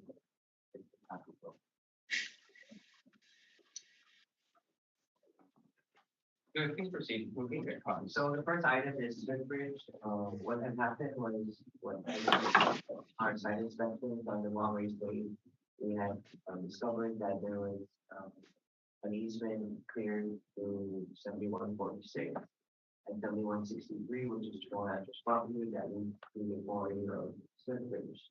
We have been in discussions with Smithbridge. Today, we would like to present for consideration for the board to consider authorizing the right of entry for Smithbridge to use the cleared access currently on lot 7146 and 7163 as their easement to the quarry from the private property that they're currently working on or the workshop with grading, clearing and grading. So, the representatives from Smithbridge have displayed their eagerness to resolve the unauthorized access to lot 7163 and 7164. Smithbridge has offered to pay 51 cents per linear feet per month going forward and state assessment fee of $64,538.46 for the 69 months for prior use. This report was created in October, there will be additional months that take adjustment. Also, Smithbridge's proposal includes an option for in-kind services in lieu of monetary payments. We recommend the board approve Smithbridge for a right of entry for up to 1 year with an option to renew annually for up to 4 additional years at a rate of 51 cents per year. Also, consider the in-kind services in lieu of monetary payments. So, the board can either accept the monetary payment or the in-kind services, that is the clearing of easement, things of that nature, and half and half. But we would like the board to consider authorizing the right section for the continued use. Commissioner, you want to start? Good afternoon. I'm sorry, for the record, maybe, I'm sorry. could you please state your name? Sure. My name is Ross Progos, and I'm in Smithbridge. Okay, thank you. May I ask? Yes. When was the first time you met with somebody that gave you the authorization to cross the property? Yeah, I believe, well, what I'm told, And who? What I'm told is that there was a verbal agreement that took place, back around 2011 timeframe, between, at that time, Director Montes, and, Mr. Simpson, who was a representative of the Raceway at that time. Mr. Simpson was our customer. Basically, we were, at that time, had a, presentation. We were working on a process. We were starting the permitting process to go and do grading activities in the raceway for the raceway design. So there was some, alcohol materials, and the idea was to use, basically an access road through that property in order to get to our site. And so they did it. So the Raceway Park. Yeah. So that, from, and again, this is, I'm relaying it as it was told to me, because I wasn't personally involved, but they had a sort of a handshake deal, that it was okay to do. And, they even did I believe they did a flyover with a helicopter and saw where, there was a whole car trail that covered most of that area that we're now using as a haul road. And then there was a short section that, looked like had some previous use. It looked like it wasn't as grown up, and so then, based on instructions from our client, we went ahead and we opened that up, then started using it. The permit process on that, I think on that first job, took about 2.5, 3 years. So it was a couple, 2 or 3 years later, that we actually started using the property, and I provided timeline with months where we actually brought materials over to our place from the raceway. So, And you're ordering now the property right next to Route 15? yeah, we're working right now. We're doing a grading plan for an agricultural subdivision. It's a private property. So we're probably about 60% complete on that site, and we're taking the material that's out from that process across the access road. So we're still using that today. And the depth of amount of material that you guys excavated from the original was approximately? Well, the permit was for, I think, about 1.8 million cubic yards, and our portion, we did around 300 and some. And distance would be from the original property height to the road that you guys have now? Say again? The original topography of the property and to the topography today. It's approximately. Well, I can't speak to the total because we were just one party in the process. I think there were multiple companies involved. Okay, so you guys excavated about 80 foot from the original property. We measured it, so just to give you a. Yeah, I can attest to the volumes that we took. Specific, yes. So, go ahead, Commissioner, for real quick, just one question. So the access or the continued use for the access is for the private excavation that's being done. Yes. And all activity has been halted on the raceway excavation. Yes. Okay.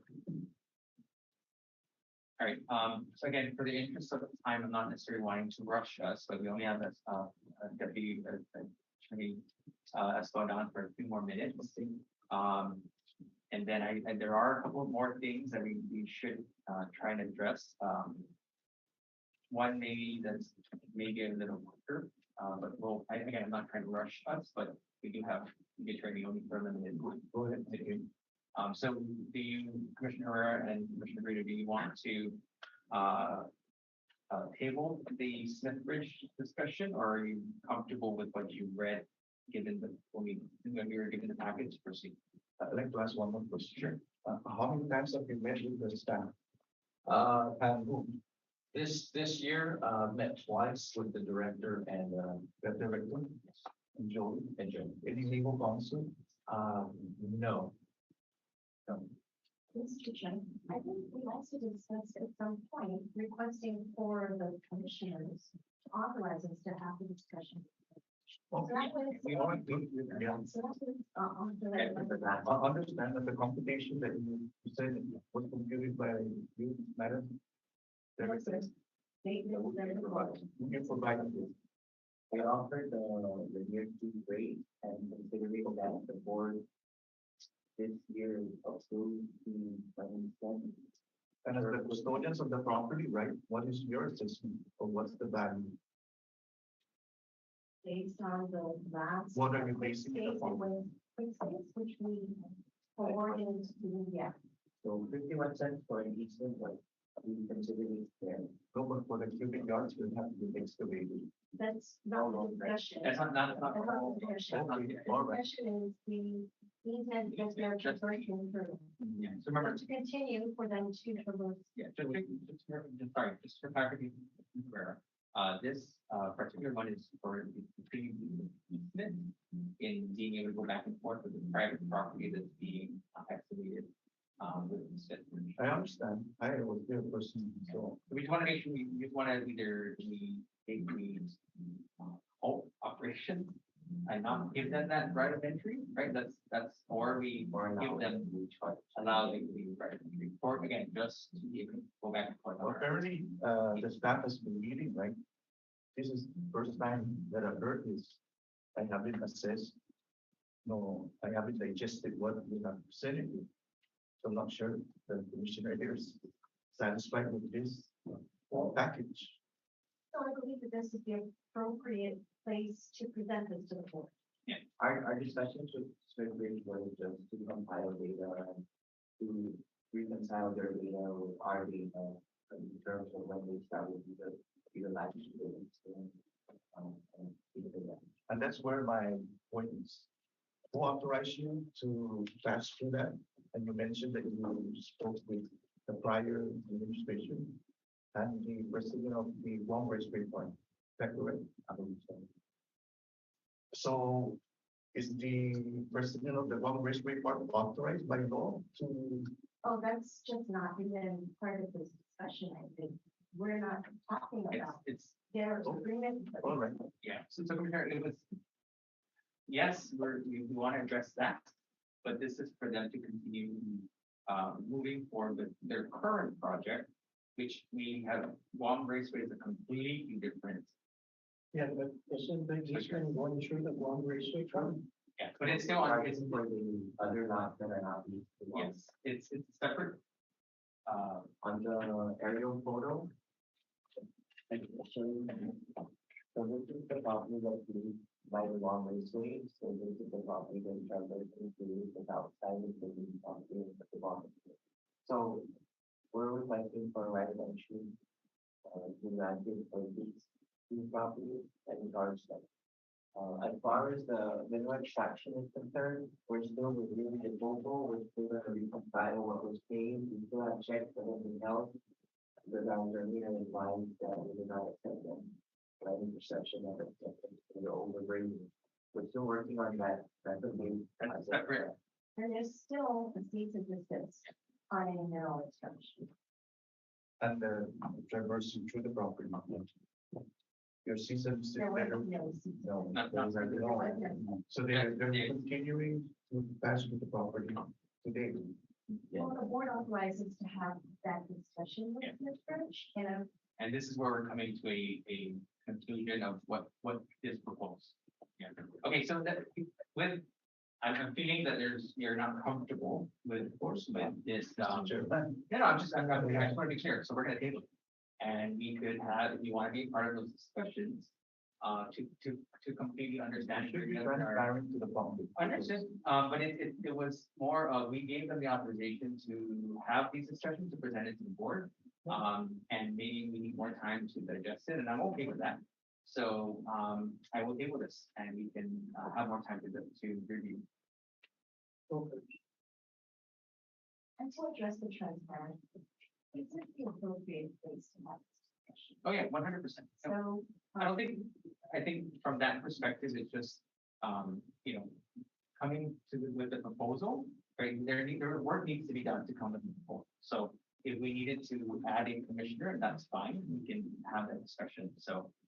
It's the will of the commission. Correct, so we will table this item, and, you can, Commissioner Herrera, you can, if you want to address this a little bit more, please, you know, you can definitely be added to this. Thank you. There was schedule a meeting to do Sure. Okay, so Smith, we will table Smith Bridge. All right, so thank you, sir, for your presentation. I would like, so again, I think we went over time with our legal counsel present. I know, but I just need to check in with him because he has another meeting. I think we jump to talk real quick. It's a really quick question. If it's possible. Yes. Okay, so with the record, attorney, Espadon, if we could just move, I'm gonna move one more agenda item up in the list and I will table the rest.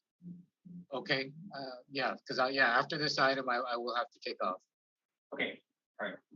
Join, Moving to topic. yes, I will table everything else on the agenda. And we will, proceed with item number 3, which is, public communication.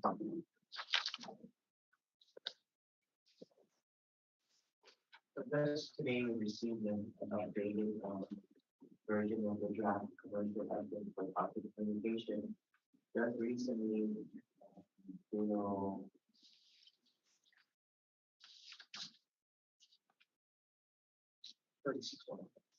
36-108 was passed, which is also known as the Guam Undersea Access for Home Act. And it relates to the merged cable with the merged lands commercial leases. Public communication commercial license expired on September 30, 2022. With the passage of law, the commission was authorized to execute a commercial license for the use of celebrity property for cable.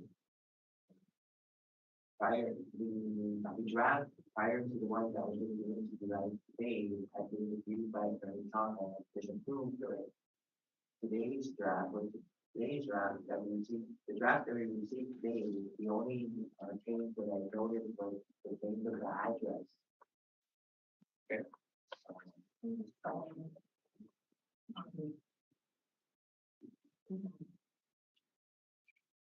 Where is this item? To make that, and I got my old Spanish bridge. And where's your? Isn't that a radio station? I'm talking about the one where the antennas by the Santa Teresa Chapel. Well, no, that's different. That's the ours is it's underwater or underground. It's not typically above ground. The Spanish bridge. Well, where's the old Spanish bridge? And so we back at it. So like the light bugs in the beginning. So like the light bug. Well, what's your building? Oh, in the Gordo area of, up in, so you know, it's like Agate said over in the PD. I know where Gordo is, but yeah, so you come in underground all the way through Gordo? Yes. The lease will just apply to the submerged area members. The first. 3 mile. And this is an existing cable. Yes, it's existing. It was constructed in around 2000. So today the draft commercial license was created through the terms and conditions set forth in the recent past budget law. Okay, so what's our task today with this, Joe? To approve the draft commercial license for Costa. Okay. It's been reviewed by an attorney.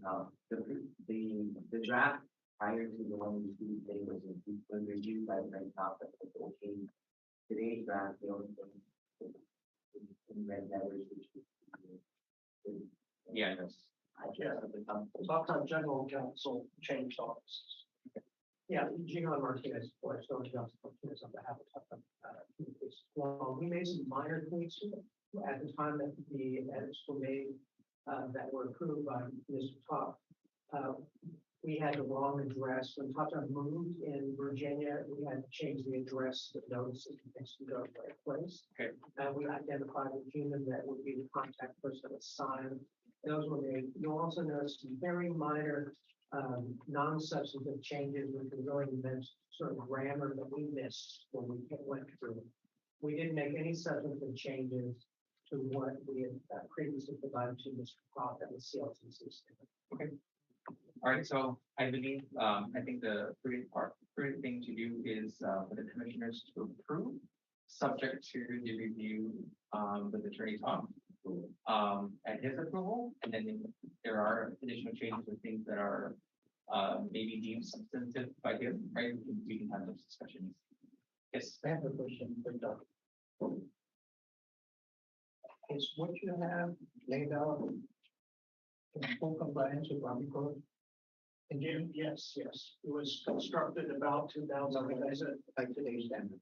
I couldn't answer that. I'm not an expert, but the construction was done according to Army Corps of Engineers.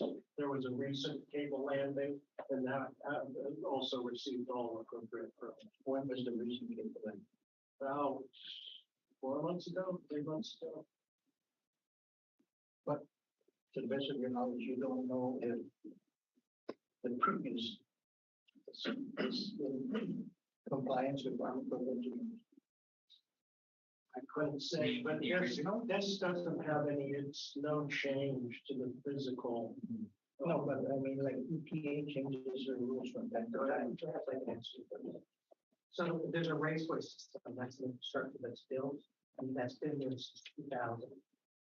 Nothing has changed. In other words, when new cable comes in, it's expected for permitting, the physical infrastructure doesn't change. All they do is run another fiber optic line to the system. So they're all in exactly the same condition. It's just a question of whether they've added additional line. So there's a total of 6 lines, which is an additional line. It's an additional line of drag through. No infrastructure, no infrastructure, so that is. And that will be true for everyone, not just for Tata. Yes. For all raceway systems, everywhere on island. Once that system's in place, it doesn't really change. So what does change is in their building, those systems will change to not the lands. Mr. Chairman, the original, you're adding additional cable. Is that what we're doing? No, well, no, Raceway's already there, so this is really, you're leasing to Tata the space for that system. And how many cables are there now, Mr. Chairman? There's three cables, 2 of them are active cables. One of them is a new system that's under construction. I see. They'll probably become active in about a year. But no additional physical cables following. No, not at this point. Okay, right. But it's up to 6. Yeah, so Raceway has 6 pipes and we're just. But only 3 Are cables are there. this time, So it's actually- so we have 3 empty ones. It's just a bulkhead at the end of the reed. 6 open. I understand. So 2 active, 1. In process, under construction. And if we're gonna add another cable, Mr. Chairman, do we have to go through this process? No. No, but it's an out of the Okay, at the same price. No, there'd be additional Yeah. price for the additional program. And there's any. It's annualized, and it's annualized, and it's with the, according to the new law. So the last page of the draft has to do with the fee schedule. So, and that's per cable, not for the lease. Per cable. I think it's on the new, handout. Now, Okay, make a motion. To approve, the new business number 5, bring product communication.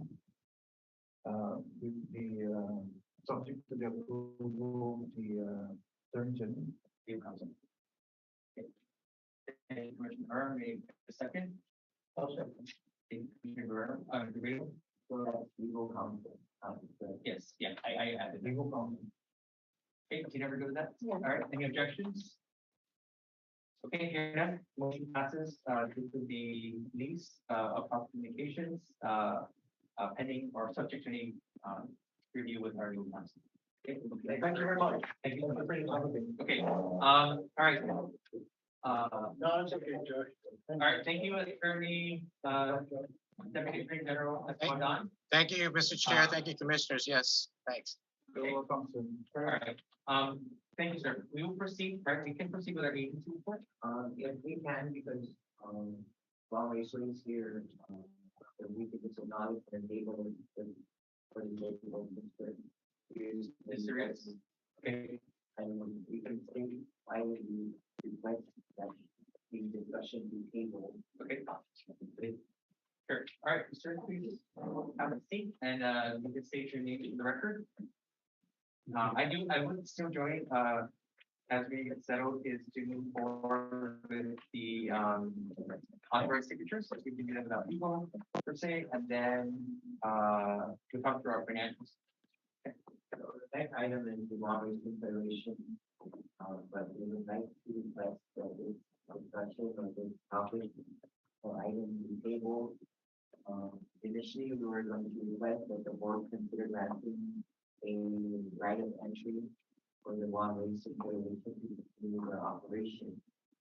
Just recently, we received an email and the speaker of the people to the law has sent a request for legal opinion on public 34-142 and public law 24-141. In a nutshell, the speaker is requesting an AG opinion on the legality of the May 3rd, 2018 bill extension of the Waterways Confederation expired beyond the initial 20-year term, notwithstanding the 1998. Public law 24-141 and 21 subsection 75-107C. The question is, did the DLCC exceeded authority in granting an extension to the Waterways Confederation expired beyond the initial term with no remaining options to extend in the original use or statute? So for those reasons, we ask that we table the condition that we don't have a friendly president, so we ask that the board consider tabling the discussion on the Waterways Confederation. And we were, has anyone received a response from the agent's office yet on this? No, not that I know of. We just forwarded the letter from the speaker. Okay. And And then, Chairman, yes, how many more items there was, further included? I know there's one. In further, and there's one, did the CLDC exceeded the current authority in approving continued occupancy for the Waterways Confederation based on previous lease term on a month-to-month basis of 6 months of June 6, 2019. The next, did the CLDC exceeded authority in allowing the right of entry from January 1st to June 13, 2020 on December 19, 2019? The commission illegally allow approved extension of mineral extraction after about 34-1.2 to extend extraction. Is mineral extraction authorized from lot 71-61-R1? Is the CLDC 1 year extension from May 29, 2018 in contravention of public law 34-1.2? Was the continued occupancy for the Waterways Confederation granted by the CLDC on June 6, 2019 in contravention of public law 34-142, was the right of entry granted by CLCC from January 1st to June 13, 2020. any, effort to. Not yet, because I just received it. Okay, so that's also at our, review of that, if you don't mind. Okay, Mr. Reyes, thank you for joining us. Chairman, but I just want to just say a few things. I don't, nothing, and I understand, I appreciate that. I'd be happy and make myself available at any time to go over all those details. I just wanted to say that, you know, we thank you, we really do thank you. There's a lot of kids involved in this, in what we do up there. And just, you know, without this working relationship that we're trying to get through with COTC, none of this stuff would be possible. You know, there's so many factors and so many different institutions that use the track, you know, besides not just for fun, but also for learning. You know, we've got a couple of agencies that use the place quite often. GCC kind of is up there almost every day, Monday through Friday with bus training. and heavy equipment training. And I just want to share that, it's, I understand, I spoke to Commissioner Herrera earlier, and, we talked about some of the things that we kind of wear the same hat with, I'm on the ancestral lands board, and we also have the same struggle. We have a responsibility to our stakeholders, and I understand that 100%. I know that we want to treat every client like a commercial client, and I really think there should be another header on that agenda to talk about, community projects, or something along those lines. We save a lot of lives out there with kids, we save a lot of lives out there with drag racing, and none of that can be possible without this working relationship. I just want you guys all to know that we are very, very thankful. I never failed to mention to all the racers that none of this can happen without the work that we've been doing with COTC. I just want to say thank you. I make myself available anytime, Jody, and Who is the one racing federation? I'm sorry. Who is the one racing federation? That's Henry Simpson. So he's a person. Yes. It is registered nonprofit organization. Okay, thank you, Mr. Thank you Dempsey. very much for your time. Happy Thanksgiving, everyone. Thank you. I learned a lot today. Okay, so we tabled all the other commercial items, and so let's go through our agency report, commissioners. So how about the lot 12 dash, 12 track 111? Oh, item 4, Yeah, section 2. so that's anytime that has already been designated for. Oh, that's right, yes, okay. So all we need to do is for the board to authorize for the leader to proceed with the commercial use of that property. They already, I believe they already sent the first things there. Okay. Yes, I'm sorry, that's right, that's what I forgot. So, okay, so this is just for us to proceed with the existing, because it's in the existing inventory that they represent for COTC for this. Their property. Yep. Okay, now, with that said, it'll go through, the goal is to put it out to the RFP process. Okay. We can give a little history, new members with like there so they understand, what it is. So, Okay, so let me just revert, go back. So, we will not table, let's discuss item number 4 in, subsection 2, section 5, which is the lots 12, tracks 111 in Kumon. And Joey will give us a little bit more details on that, and then if we can decide when to still table it or we want to proceed, in, putting that out for the RFP process. Joey, do we have, the documentation for that? no, we don't. No, okay, all right. So, lot 12, Okay, so Commissioner, we don't have it in our packet. oh, there's nothing to report, we just needed some, an approval. A location? I don't believe that. Oh, that's physical. So lot 12, track 11121 is located on Beach. So you run, right, if you're facing Blake's red cars to the left where they used to put up the lights for Christmas. That's the track we're talking about today. And the sign? I believe, 22,000 square meters or 2,200. So half an acre. About half an acre, a little over, but within, yes, so what it is that previously, the previous board had designated and declared the property for commercial use. And then after they created the MOU with PETA, and they listed this specific property under the property management services of PETA to the MOU. PETA.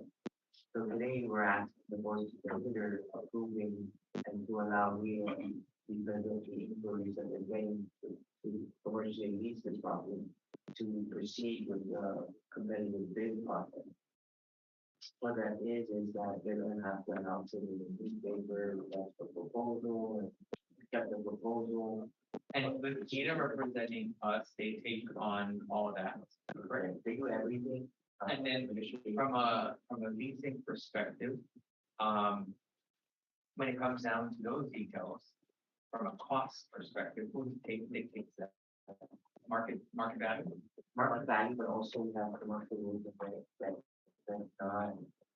that only allows the commission to commercially use property no less than 10% of the fair market value. But we can go above. We can go above. And then there's also the rent escalation, there's participation rent. And what's the term of this lease in general? Because of another law that was passed that limits the commercial leasing of government property to 5 years, VITA has to prepare a determination of need, get the legislative approval to exceed the 5 year limit Or they can take it to 5-year chunks. at 5 years, yes. But that could also happen. No, but that's an option, 5-year chunks at a time, like every 5 years. Yeah. But, just because of that too, because, we're putting together a proposal to present to the board to accept from that law, because we have our own commercial rules and regs that were already established through law. So it's kind of contradicting. Yeah, which again, with this, we'll proceed with what has it.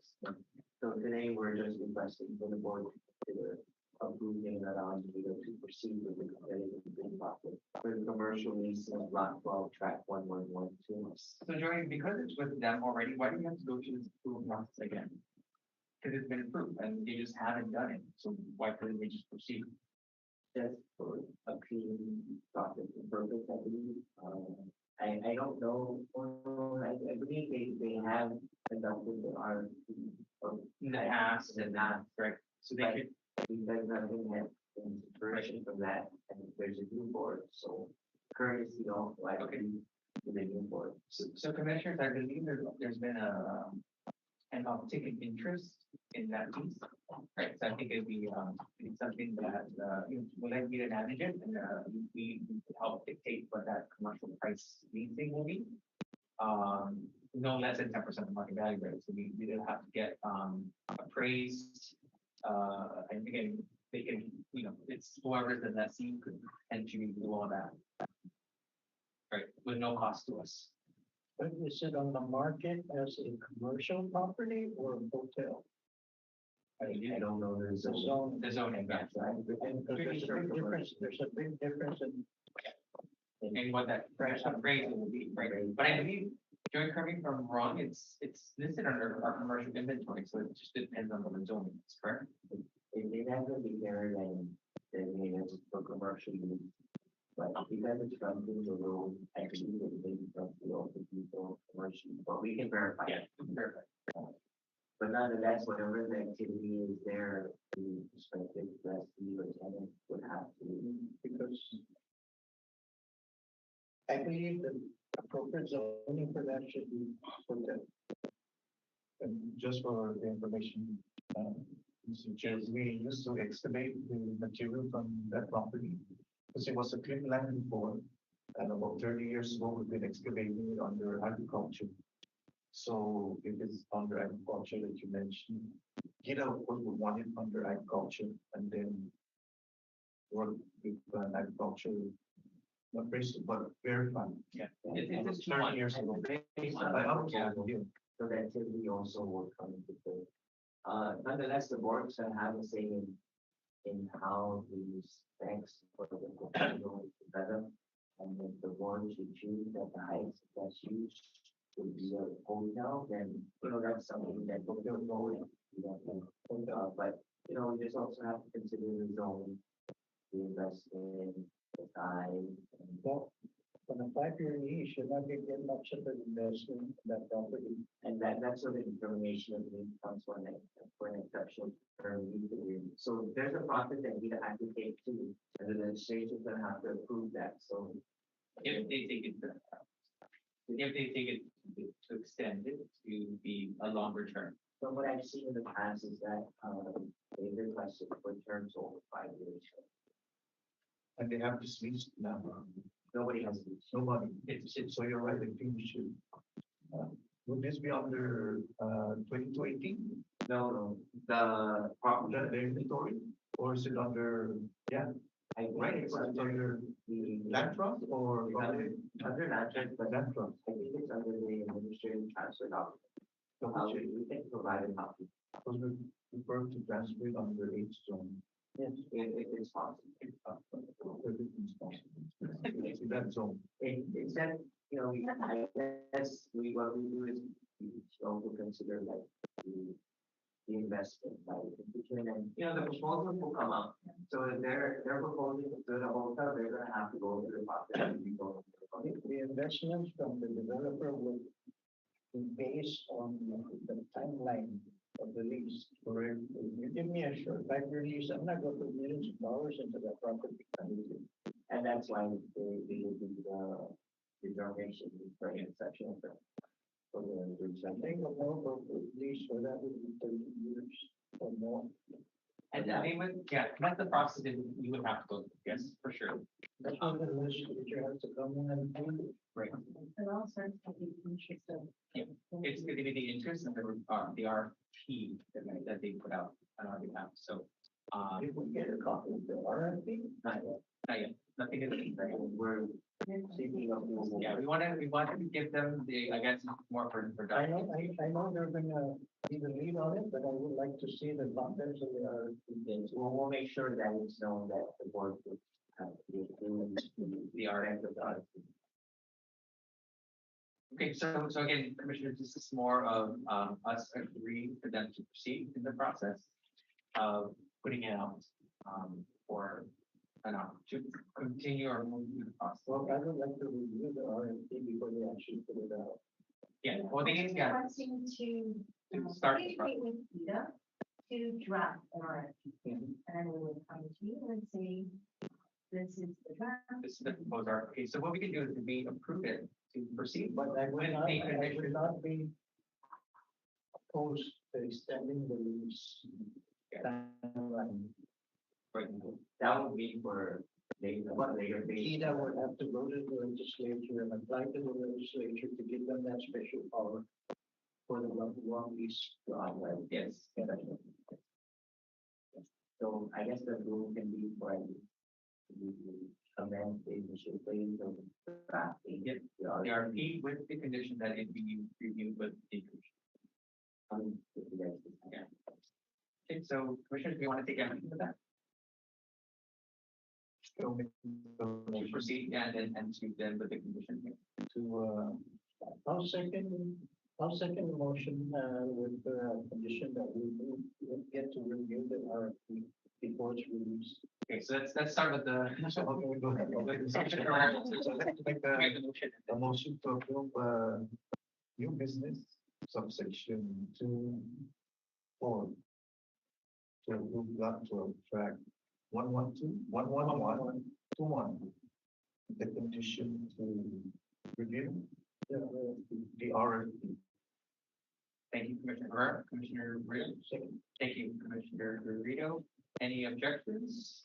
Okay, hearing none, motion passes to approve the RFP process, begin the RFP process for lot 12, track 111 in 2 months, with the condition that the commission reviews the RFP. Okay, thank you, Commissioners. Okay, Joey, let's proceed, or Angie, with our agency report. Kind of get through and round up with Commissioner Rio's onboarding. Then our financial report, we've got to get those signatures. So, on October 28th, letters were mailed, certified mail to the next 5 in line for this award. So that happened on September of this year. On September 30, the names and information about the next 5 in line for this award was published in Guam Daily News. So that's with regards to the applicants. The December 19th. Okay. The next item that I'd like to present to the board is, CLTC was awarded the National Environmental Policy Act clearance to proceed with the projects that will be funded by the Office of Insular Affairs grant that was awarded to CLTC. So this grant was we applied for and were awarded a few months ago. So now the staff will be working with Guam Ancestral Land to see if we can grant, very much similar. So this is funding so that we can digitize and build our website. Right now we are under the Department of Land Management website, so it'll allow us to have our own. And so, it's moving forward and I'm pleased to report to the board. So we can proceed with, uh, finding out the details of the project and then eventually award. Sure, sure. If I may, add to the context of the grant. So what we're doing is we're going out to seek a professional service to develop a system not as sophisticated as the land web, but something similar so that our constituents and our staff can access all the information in the constituents folders by scanning them and uploading them into that system. So a constituent can come in with a high number, type it in, pull up all the information related to them, they can choose to visualize it, and they can print it if they want. The staff also, instead of putting out the original files, we can now access that to the system that we're trying to create. So we'll make processing more efficient, more effective. And things to be scanned and room for adding more scanned documents as we go along. So Do we have an idea of who the service providers may be? at this time, not yet, so we have conducted some market research, because those are off-the-shelf products. We're creating our strength to cater to our needs.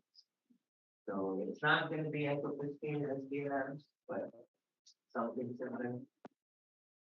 And this is all for our record, that the document. And for future growth. Now, is BID going to have a say in what we can and cannot do? Okay.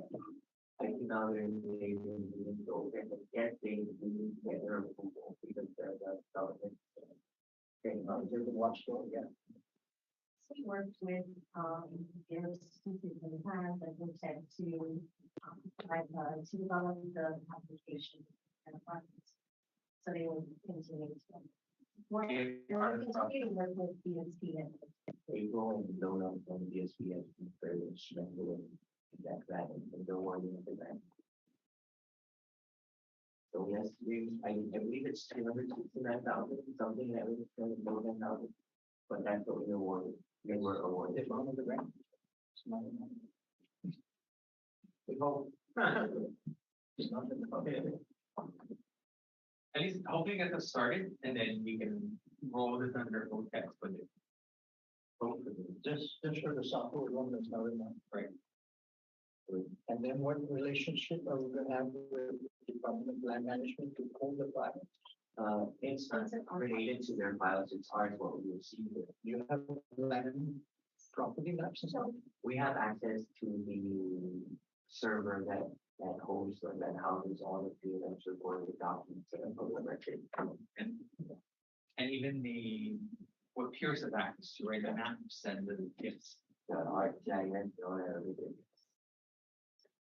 So that's our need, when the staff needs maps, they go to peers has access to all that. Okay. Yeah, That's gonna be a big project. yeah. It's $100,000. We hope It's worked with- starting money, but So one of the questions that BSP asked is how many documents do you have finance are you working with? yeah, bigger the storage space. And you know, the good thing about it is we may not have to scan the maps or have to approved by the electric we can access. But they have to allow us to access it. They can allow it. So we're currently using, that's how the staff also is researching the information given by the applicant. Because their industry. Data has been very helpful and very utilized in terms of Sure. active.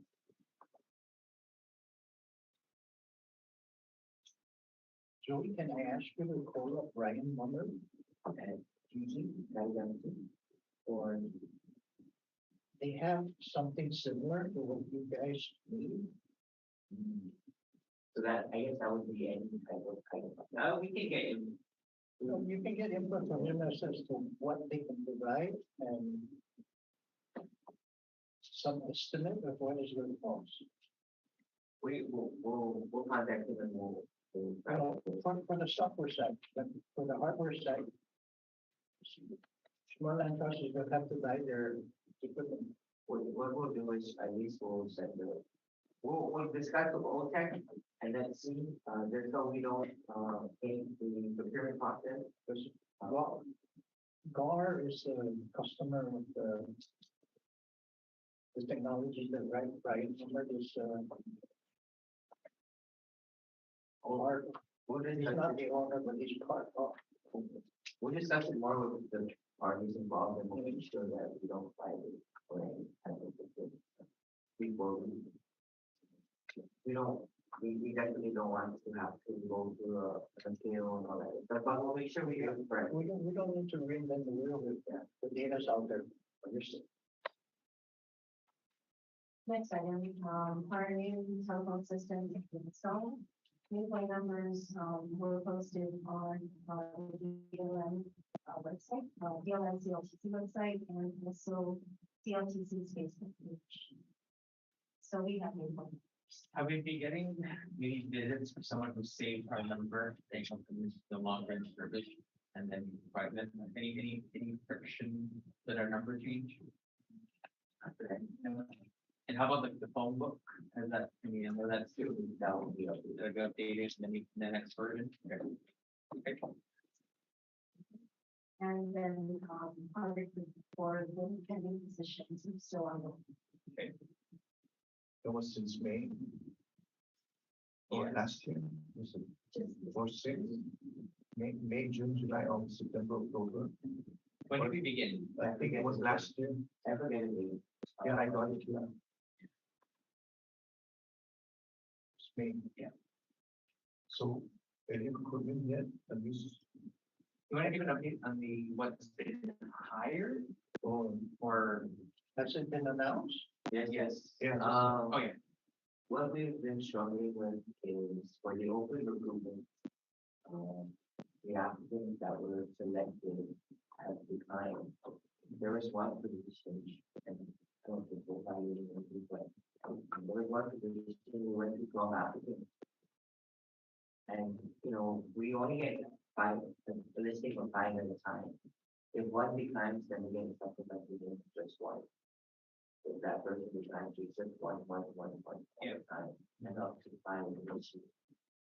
So, we're still going back and forth with POE. We will verify what the update is for the supplementary listing for everybody who has decided for any open recruitments that we have. Was there a reason given for declining? They don't provide any of the reason, just that, they just said it's not about the appreciation, but that is not about. And I think, that's the process from the HR or DOE stance. But it would be nice if the HR provides the reason for turning down the decision, whether it be finance or some other reason. Because if it's finance, then we have to work on We do know. reclassifying the position so that it be competitive. And, and it's just unfortunate that we're part of foreign languages. And, for above that recruitment, it's information. No, I'm not talking about above step, I'm talking about reclassifying that position that would need to reach more like first. At the whole, living animal. So, Yeah, but that's a lot easier than above. Yeah. and so my understanding at this point, the Department of Administration is not allowing any creations of new positions. Just existing, I guess they're doing an audit of redundancy and all that other great stuff. But, nonetheless, anything to benefit them more than down for us. I think, you can have it. It goes to yours. All right. All right, let's move to, our financial reports, anything glaring to discuss? Not really, but we'll pick up where we left off, just so we can close out FY 2022. Okay. As you mentioned earlier, we are working on implementation of our FY 2022 independent financial audit. Um, we are working through the award of the RFP that was recently issued due to the closure of the Logan Beach. Unfortunately, we cannot really discuss or can discuss or name any potential awardees that we are in contact with at this time. But as soon as it's been set in stone and it's been awarded, definitely will let you guys know. Okay, so we stopped off at on April 2022. So for the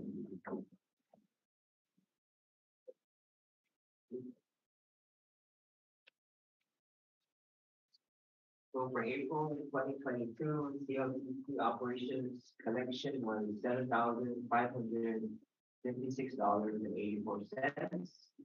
CLTC survey and infrastructure fund was $285. CLTC loan guarantee fund was $17,960.31. Which basically total all three CLTC operations fund collection for April 2022, $25,802.55. Okay. May 2022, CLTC operations fund collected $7,329.42. CLTC serving infrastructure fund collected $252. CLTC loan guarantee fund collected $5,342.07, bringing the total to $12,923.99 for the month of May. June 2022, CLTC operations fund collected $10,347.58. CLTC survey and infrastructure fund collected $110. CLTC loan guarantee fund collected $13,473.42. Bring the total to total collection for June $23,931.10. For the month of July 2022, CLTC operations fund collected $4,446.42. CLTC survey and infrastructure fund collected $89. CLTC loan guarantee fund collected $7,358.71.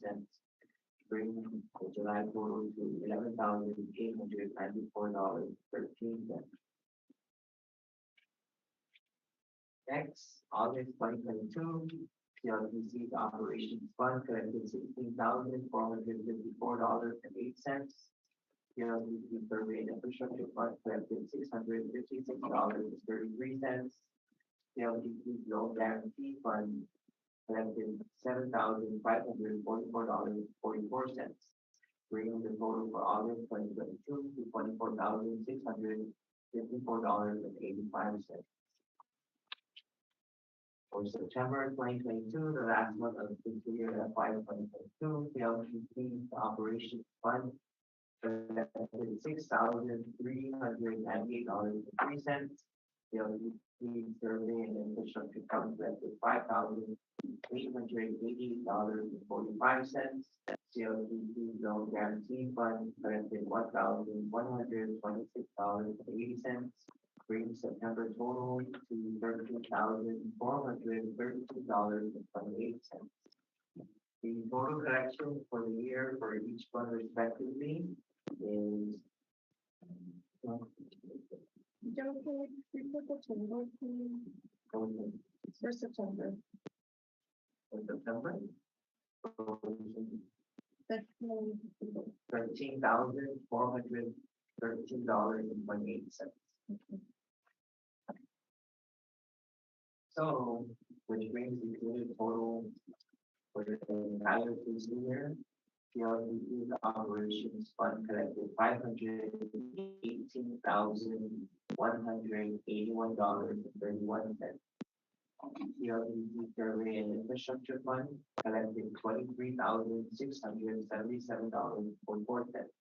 CLTC loan guarantee fund collected $165,526.94, bringing CLTC total FY 2022 collection for all three funds to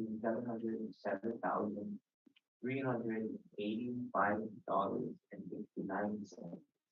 So please note that this report is based on a cash basis of accounting accrual. So Okay. So Joey, what's compared to last fiscal year? I didn't do the currency, but no, No worse. it's lower. Okay. Joe, why is there a big deviation from month to month situation? It could be, for example, like the survey infrastructure fund. So the primary revenue sources for that fund is commercial leases that were executed after October 2015 to current. It could be the land lease payment or But how about the operation? the operation is because that's generally the application fee or the payments from our commercial lessees prior for licenses or leases that were executed prior to October 2015. So there's Just from the sampling you gave, I think one was as low as 4,000 and one was as high as maybe 15,000. and that could be That's why I'm wondering why the big deviation. So come next one, talking and start the training, right? that will feed into the survey infrastructure fund. So you'll see it's not going to change after.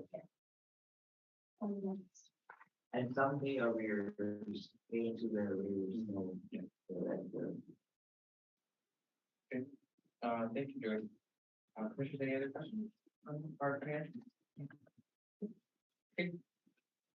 All right, and then, we do have one more item on our financials is to update the signatories for the account. So, currently it's me and, our former commissioner, Santos. So we need to add, we need to update it so that it'd be me and one other commissioner, because it's a two signatory required, correct? it could be a commissioner, but whatever the board.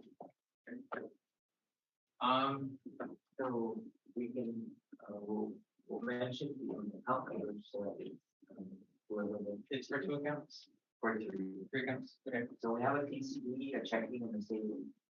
So today we would like to request the board to designate to replace, I believe, like that, the signatory of former commissioner something for the bank account and leaving 227 4 7964 and 5976.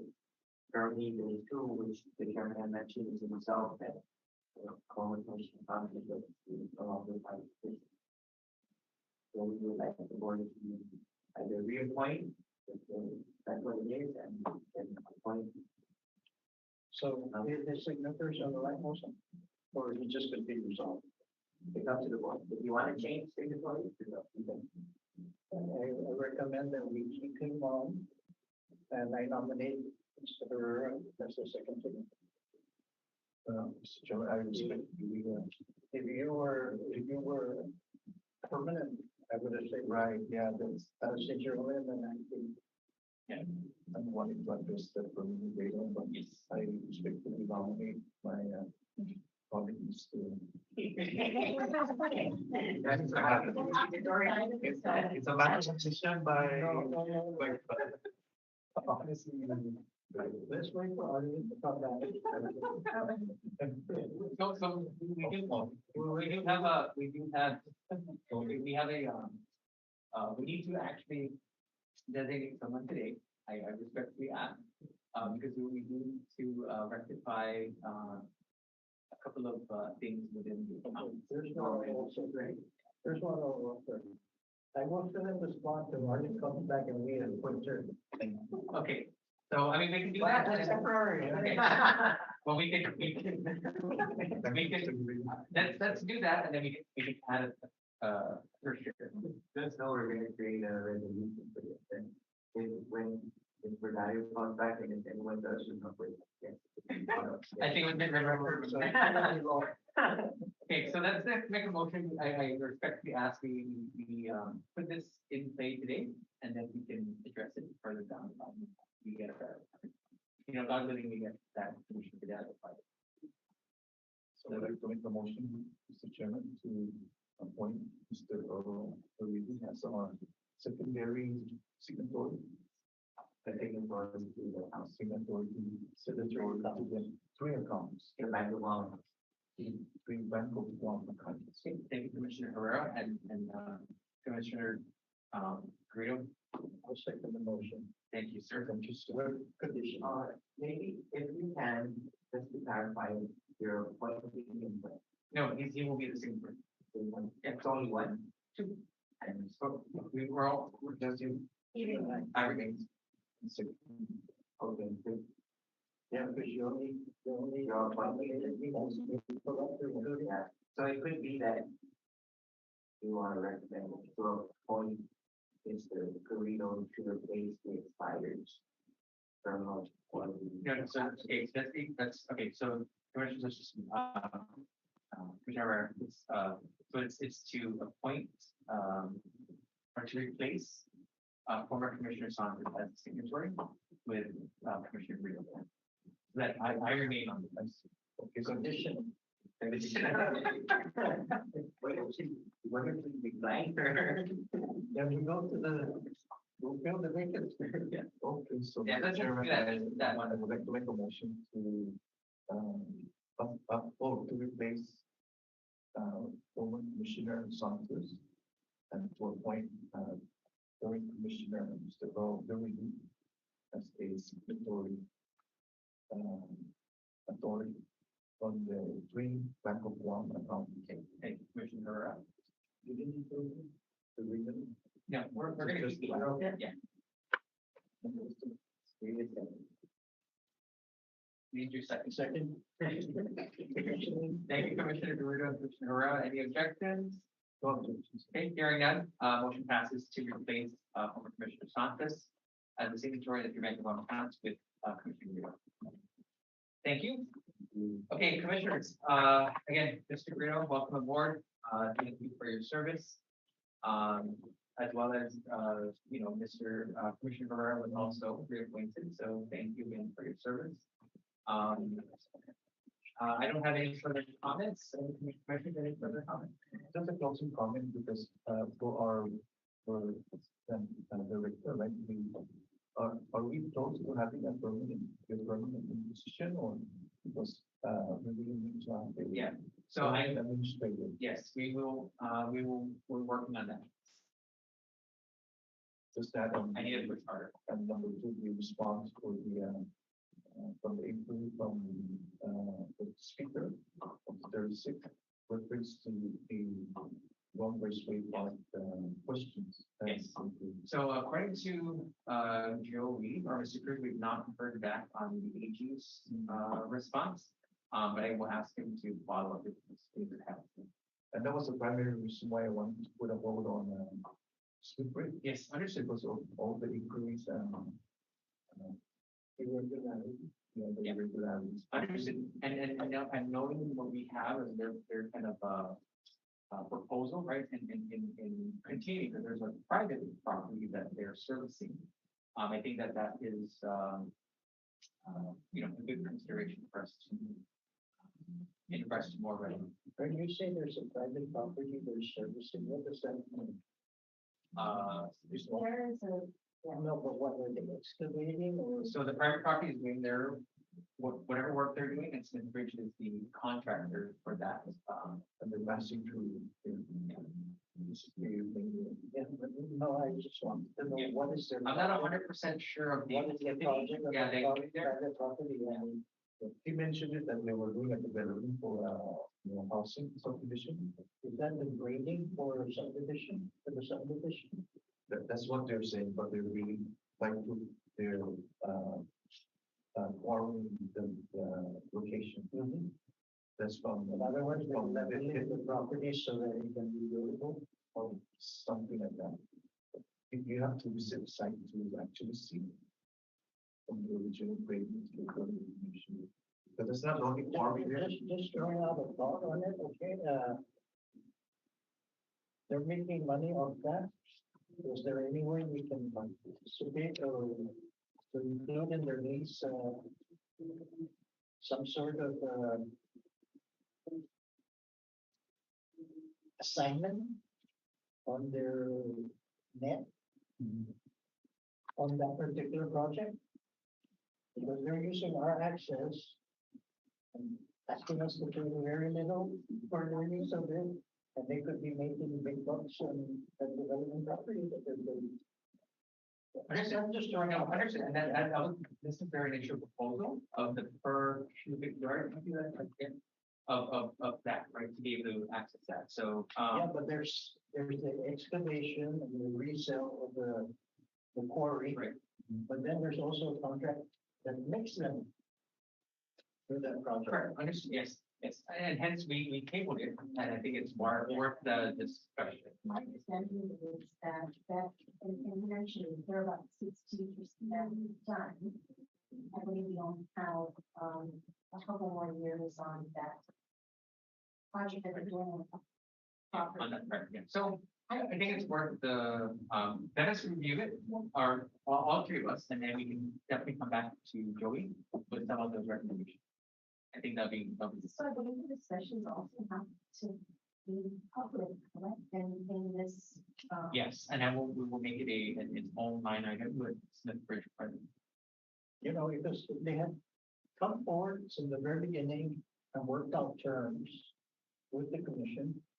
Then that would be a different story, but they went ahead and did it on their own with one raceway, Yes, who was not authorized to indulge in that type of an agreement. exactly.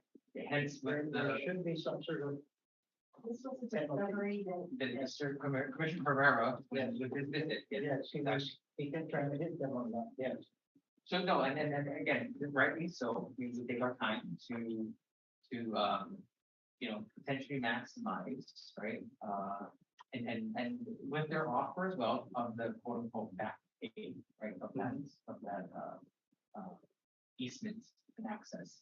So yes, that's taken, I see Commissioner Herrera's, you know, No, I'm game, you know, I just don't want, you know, we always say we privacy, right, in the Yes. beginning. And we have to understand the spirit of, former Senator Bo for that. This program is primarily for the state. And I can see it for the record that when you three logo, below, long raceway party, we're getting them with a soft feeling. But yet when it comes to the constituents, we give them a cease and desist order and we demand that they stop operation. Of say, the pocket operation with the last constituent. But it appears and it's evident that when it's the commercial operators were soft on there, you know, and that's my concern, Mr. Chairman. I'll say it. yeah, understood, yes, I can say it in front of, anybody, because I can see the disparities. understood, yes.